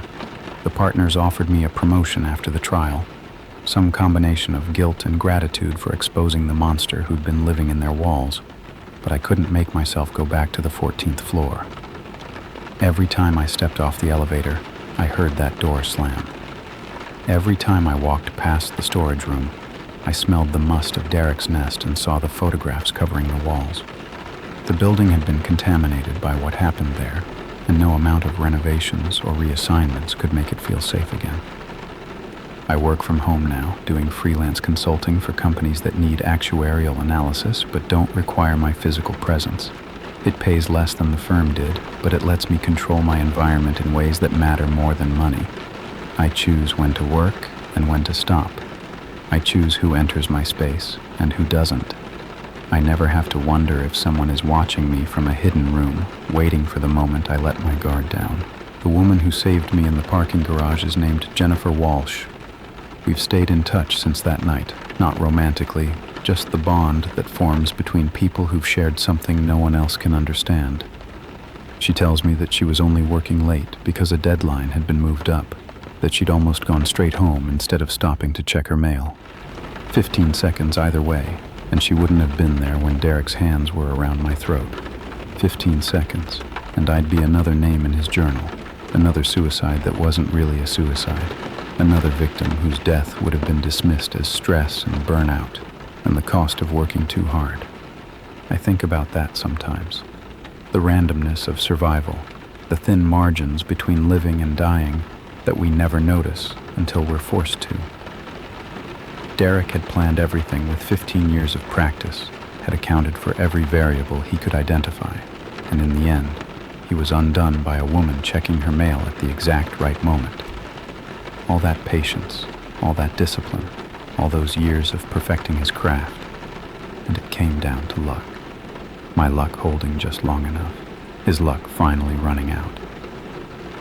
The slamming door still echoes in my dreams. I wake up sometimes at 2 or 3 in the morning, certain that I've heard it. That sharp crack of wood hitting frame, the metallic click of a latch catching. I lie in the darkness, listening for footsteps that don't come, waiting for a door handle to turn in an empty hallway, and it takes hours for my heart rate to return to normal. My therapist says the nightmares will fade eventually, that trauma loosens its grip over time, that the brain eventually learns to stop interpreting every sound as a threat. I want to believe her. Most nights, I almost do. If you work late in an office building, pay attention to the sounds you dismiss as normal, the doors that slam when no one's there, the footsteps in empty hallways, the feeling of being watched that you chalk up to caffeine and stress. Most of the time, those sounds are exactly what they seem: building quirks, air pressure, the random noise of structures settling into themselves. But sometimes they're not. Sometimes there's someone in the walls, someone who's learned to be invisible, someone who's been watching you for weeks or months or years without anyone ever noticing. Someone who knows your schedule better than you do, who's memorized your habits, who's waiting for the perfect moment to make themselves known. I survived because I paid attention. I survived because I documented the pattern, investigated when others would have dismissed, pushed for answers that no one wanted to give. I survived because I was lucky, and because a stranger happened to check her mail at exactly the right time.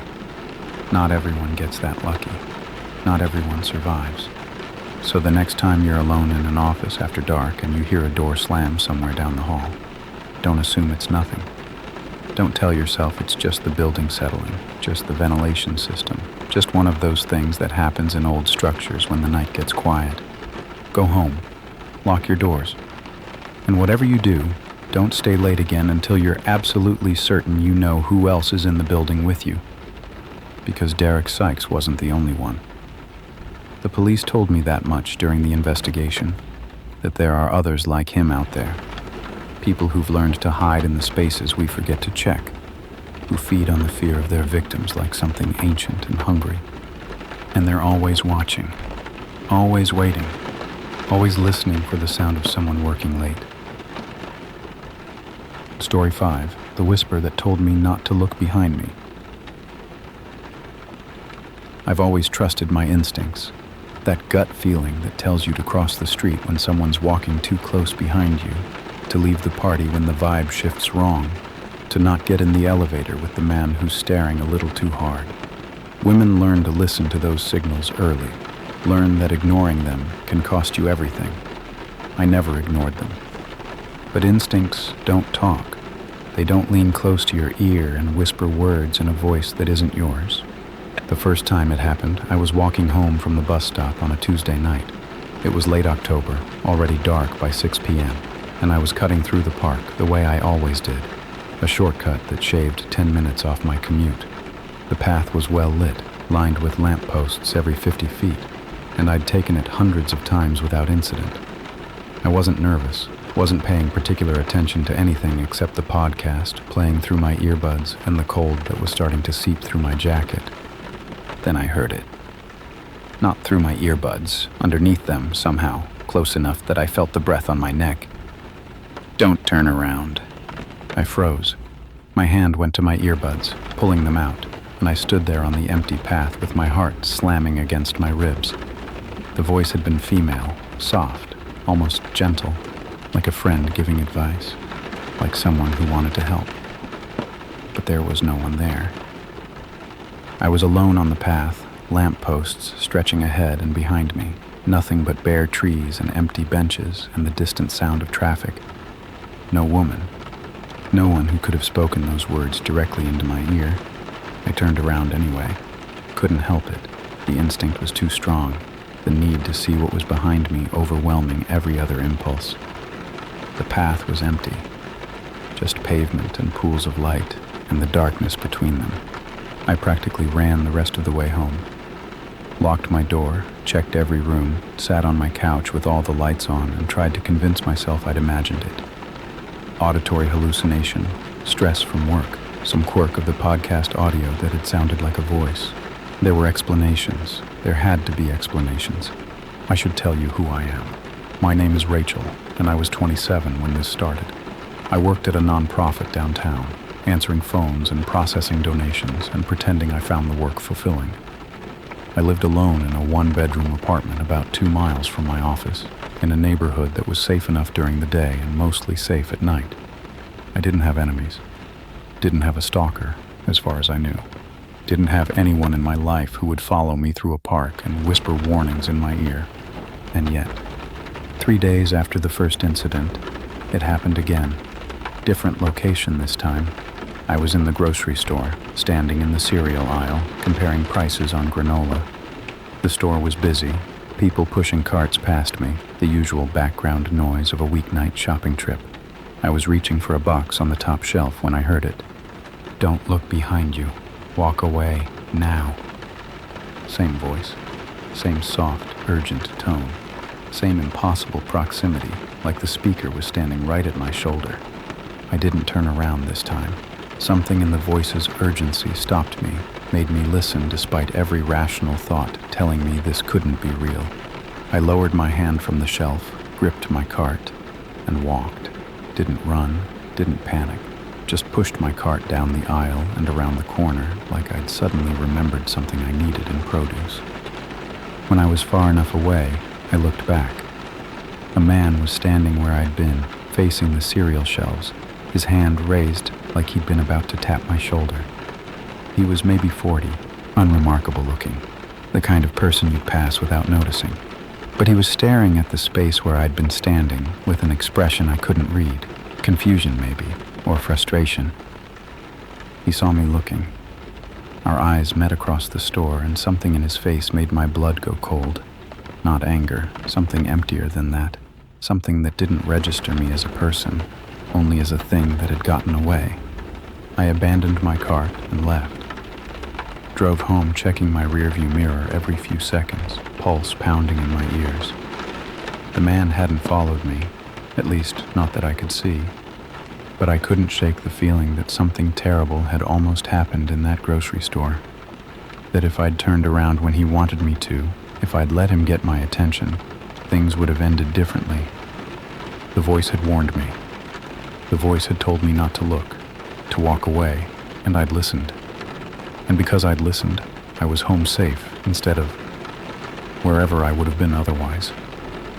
I didn't know what to do with that.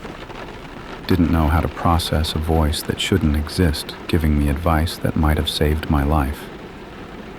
I wasn't religious, didn't believe in guardian angels or spiritual protectors. I believed in things I could see and touch and explain. But the voice had been real, and the man in the grocery store had been real. And when I thought about what might have happened if I'd ignored the warning, if I'd turned around and smiled and let a stranger engage me in conversation in a busy store where no one would think twice, I couldn't convince myself the two things were unrelated. I started researching that night.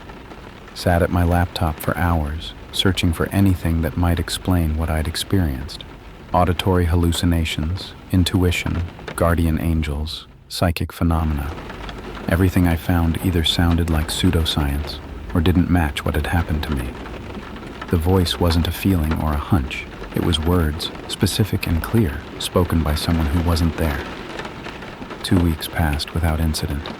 I started to relax, started to think maybe it had been a one-time thing, some strange glitch in my brain that had coincidentally aligned with a creepy encounter. The man in the grocery store faded from a threat into a memory. Then I saw him again. He was standing outside my apartment building looking up at the windows. Just standing there in the middle of the afternoon, hands in his pockets, watching. When I stopped on the sidewalk, he turned and walked away without looking back. But he'd found where I lived, and that night, lying in bed in the dark, I heard the voice again.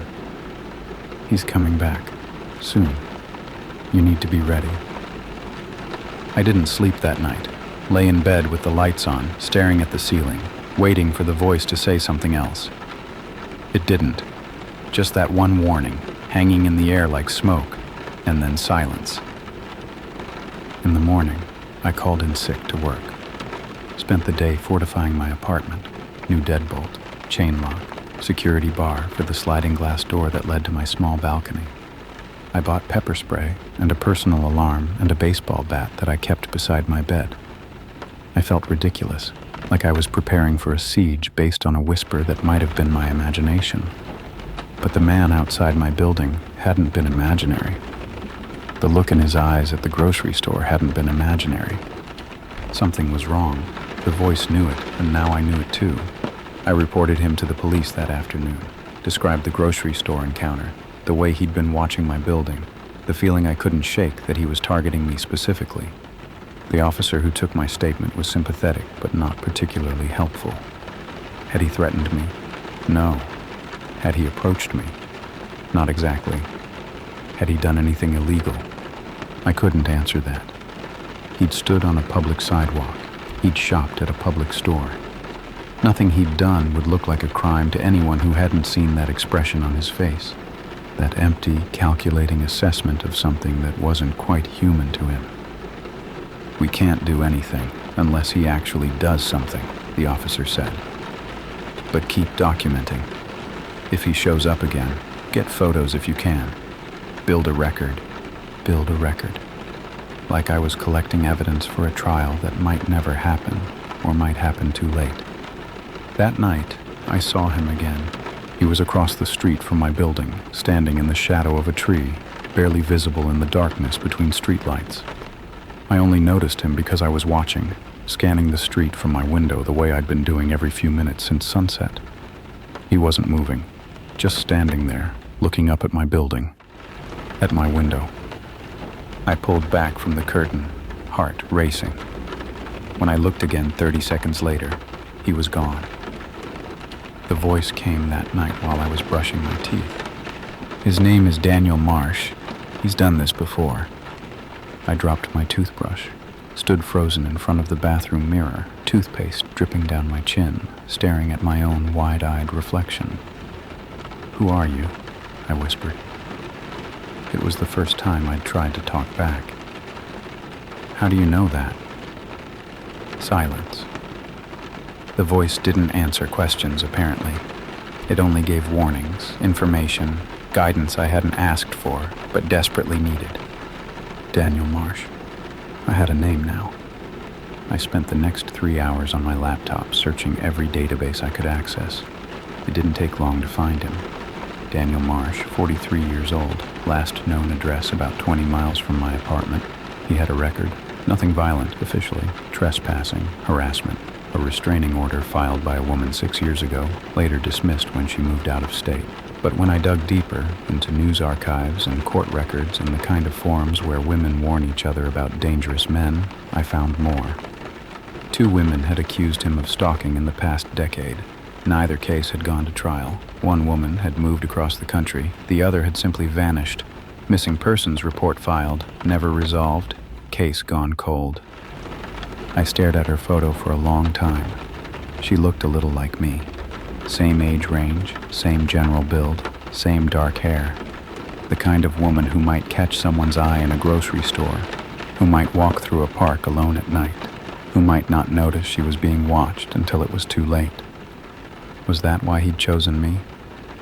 Something in my appearance, my routine, my vulnerability that matched whatever template he was working from. I didn't sleep that night either. Sat on my couch with the baseball bat across my knees, watching the door, waiting for something to happen. Around 3 a.m., I heard footsteps in the hallway outside my apartment. Slow, deliberate, stopping right outside my door. Then nothing. No knock, no attempt to enter. Just presence, heavy and patient, on the other side of an inch of wood and metal. "Don't make a sound." The voice again, right in my ear. "He's testing, seeing if you're awake. If you react, he'll know." I held my breath, gripped the bat so hard my knuckles ached. The footsteps resumed after what felt like an eternity, moving away, down the hall, fading into silence. When I finally exhaled, I was shaking so hard I could barely hold the bat. He'd been right outside my door, right there, close enough to touch, if not for the lock and the chain and the deadbolt I'd installed just that morning. "Testing," the voice had said. Seeing what I knew, how alert I was, whether I was worth the risk. I called the police again at dawn, told them about the footsteps, about Daniel Marsh, about the woman who'd gone missing after he'd stalked her. They said they'd look into it, said they'd send someone to talk to him, warn him to stay away. Said I should consider a restraining order, a piece of paper to stop a man who might have made a woman disappear. "It's not enough," I said to the empty room after I hung up. "He's not going to stop because of a restraining order." The voice answered, soft and sad. "No, he won't. But there's another way." I waited, barely breathing.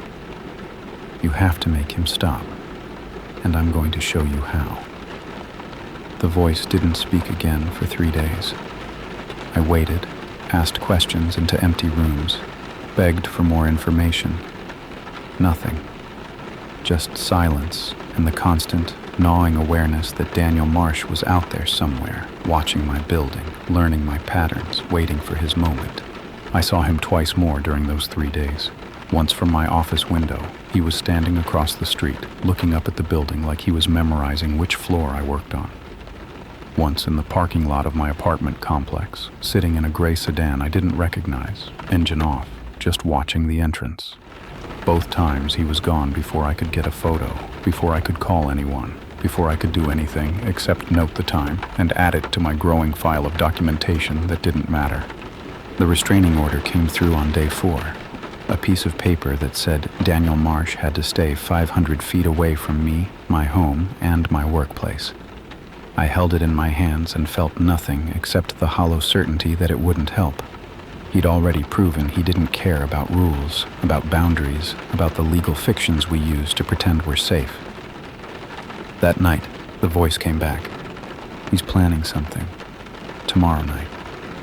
You need to be somewhere public, somewhere with cameras, somewhere people will see what happens. I was lying in bed, staring at the ceiling, when I heard it. I sat up slowly, heart already racing. What's he planning? He's going to try to take you. He's done it before, the woman who disappeared. Her name was Megan. He watched her for 3 months before he made his move. A pause. He's been watching you for 6 weeks. Since before you noticed him. Since before I warned you. 6 weeks. The timeline stretched backward in my mind, and I tried to remember any moment in the past month and a half when I'd felt watched, felt wrong, felt that prickle at the back of my neck that I'd learned to trust. There had been moments, more than I'd realized. Small things I'd dismissed because nothing had happened, because dismissing them was easier than being afraid. Who are you? I asked again. Why are you helping me? The voice was quiet for a long time. When it spoke, there was something different in its tone, sadder, older, weighted with something I couldn't name. I'm what's left of Megan. The words hung in the darkness. I felt them settle into my bones, cold and heavy as stones. He killed you. He took me. What happened after? I don't remember all of it. I don't want to remember. Another pause. But I remember enough to know what he's going to do to you if you don't stop him. And I can't let that happen. I couldn't save myself, but maybe I can save you. I should have been terrified, should have been questioning my sanity, wondering if the stress had finally broken something in my brain. But sitting there in the dark, listening to a dead woman's voice explain why she'd been whispering warnings in my ear, I felt something unexpected, gratitude and rage. Tell me what to do. Megan's voice guided me through the next 24 hours. She told me to go to work as usual, to follow my normal routine, to give Daniel no indication that anything had changed. She told me to leave the office at exactly 6:15 p.m., to walk to the parking garage by the route I always took, to look distracted and vulnerable and unaware. He's going to approach you in the garage, she said. 3rd level, near the stairwell. That's where the cameras have a blind spot. That's where he'll try to make his move. And then what? Then you'll be ready. And so will everyone else. I spent my lunch break making calls. The police detective who'd taken my restraining order paperwork. My friend David, who'd helped me search my apartment months ago when I thought someone was breathing in my closet. 3 co-workers I trusted, who I told just enough to make them understand this was serious. And a security guard at the parking garage who owed me a favor from the time I'd testified on his behalf in a workplace dispute. By 5 p.m., everyone was in position. David was parked on the 2nd level, watching the stairwell entrance. My co-workers were scattered through the garage, phones ready to record. The security guard had quietly disabled the blind spot. The camera that had been broken for months was suddenly working again, pointed directly at the space near the stairwell where Megan said Daniel would make his move. At 6:15, I left the office and walked to the garage. My hands were shaking. My legs felt like they might give out at any moment. Every instinct I had was screaming at me to run, to hide, to do anything except walk directly into the trap I'd set. But Megan's voice was there, steady and calm, guiding me forward. "He's here. Gray sedan, first level. He's going to follow you up the stairs." I walked to the stairwell, pushed through the door, climbed, my footsteps echoing in the concrete chamber. "Second level. Keep going. He's behind you now." I didn't look back, kept climbing, kept breathing, kept putting one foot in front of the other. "Third level. Walk toward the cameras. He doesn't know they're working. He thinks this is his moment." I pushed through the door onto the third level. The garage was dim, half empty, rows of cars casting shadows across the concrete. I walked toward my car, keys in hand, every nerve in my body screaming. Behind me, I heard the stairwell door open. "Don't turn around," Megan whispered. "Let him come to you. Let him show everyone what he is." Footsteps behind me, getting closer, faster now, closing the distance. "Rachel," a man's voice this time, Daniel's voice, friendly and warm and utterly wrong. "Rachel, wait. I just want to talk." I stopped walking, turned around slowly. He was 10 feet away, hands raised like he was approaching a skittish animal. Smiling. That ordinary, unremarkable face twisted into something that was supposed to be reassuring but only made him look hungrier. "There you are," he said. "I've been trying to get your attention for weeks." "I know," I said. "I know exactly what you've been doing." And then David stepped out from behind a pillar, and my co-workers emerged from their hiding spots, phones raised and recording, and the security guard's voice crackled over the intercom, announcing that police had been called and were on their way. Daniel's smile disappeared. For a moment, nobody moved. Daniel stood there in the middle of the garage, surrounded by witnesses, his careful plan crumbling around him. I watched his face cycle through emotions, confusion, then anger, then something colder. Calculating. He was trying to figure out how to spin this, how to make himself the victim, how to walk away clean like he had every other time. "This is a misunderstanding," he said, his voice still friendly but with an edge underneath. "Rachel, I don't know what you think is happening here, but I just wanted to talk, that's all. Is it a crime to want to have a conversation? You've been following me for 6 weeks." My voice was steadier than I expected. "You stood outside my apartment. You came to my door at 3 a.m. You violated a restraining order multiple times." "That's not... I was just in the neighborhood. I didn't know you lived there."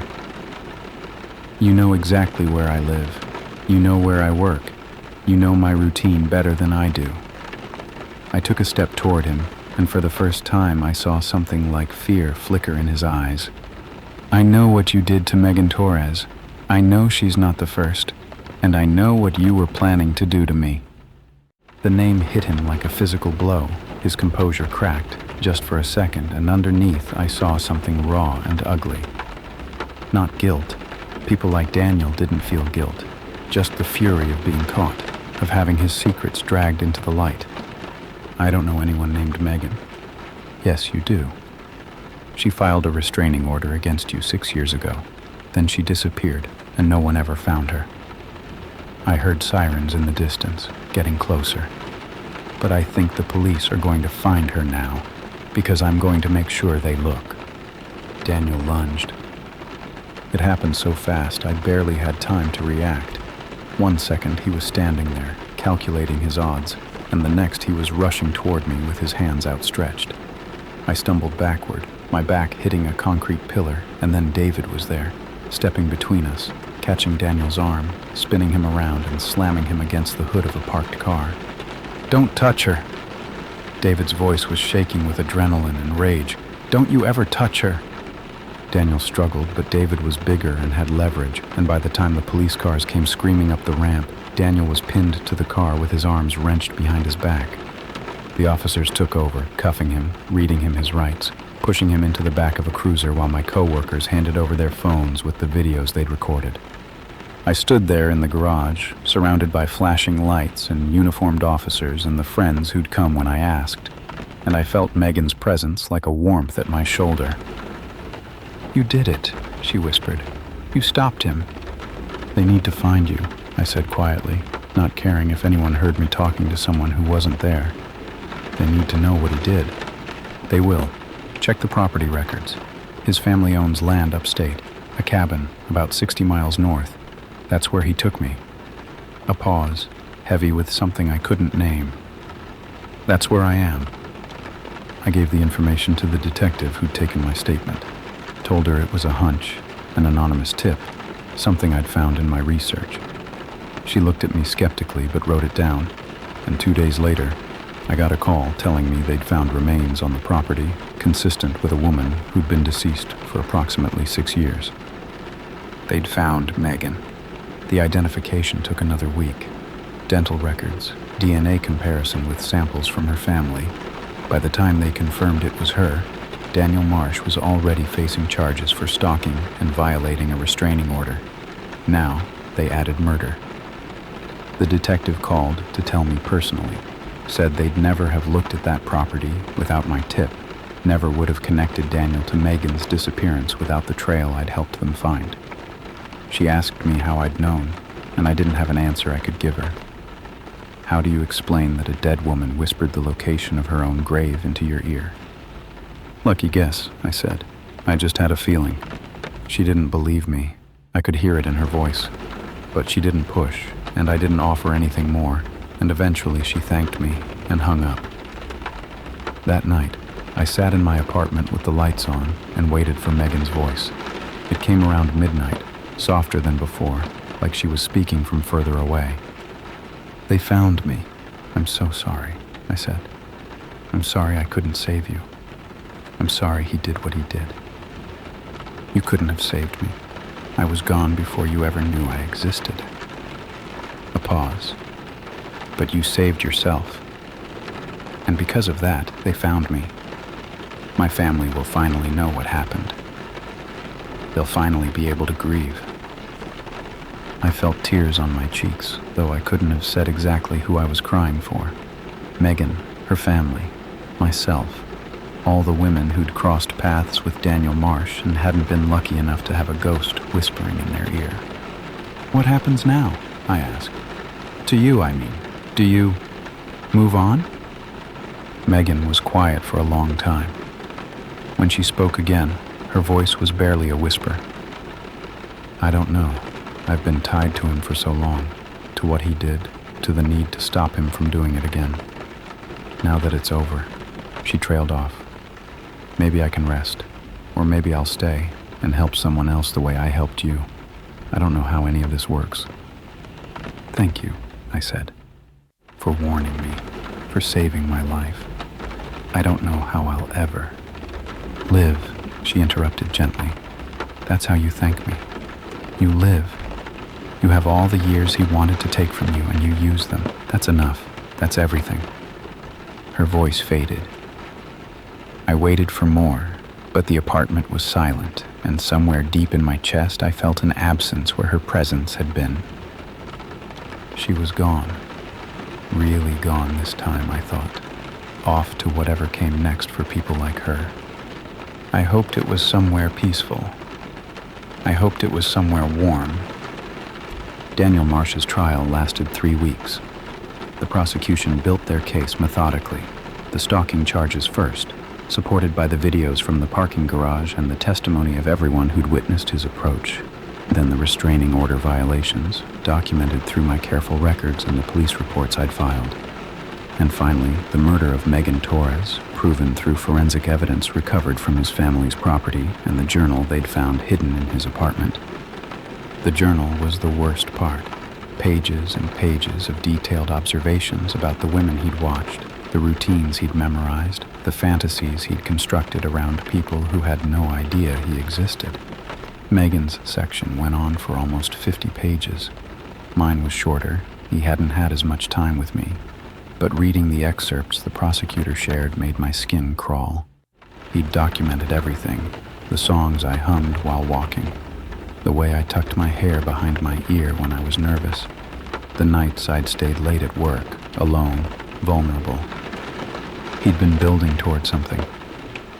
The prosecutor called it a predator's timeline, a methodical escalation from watching to approaching to taking. Megan had been his first success, if you could call it that. The woman before her had moved away before he could act.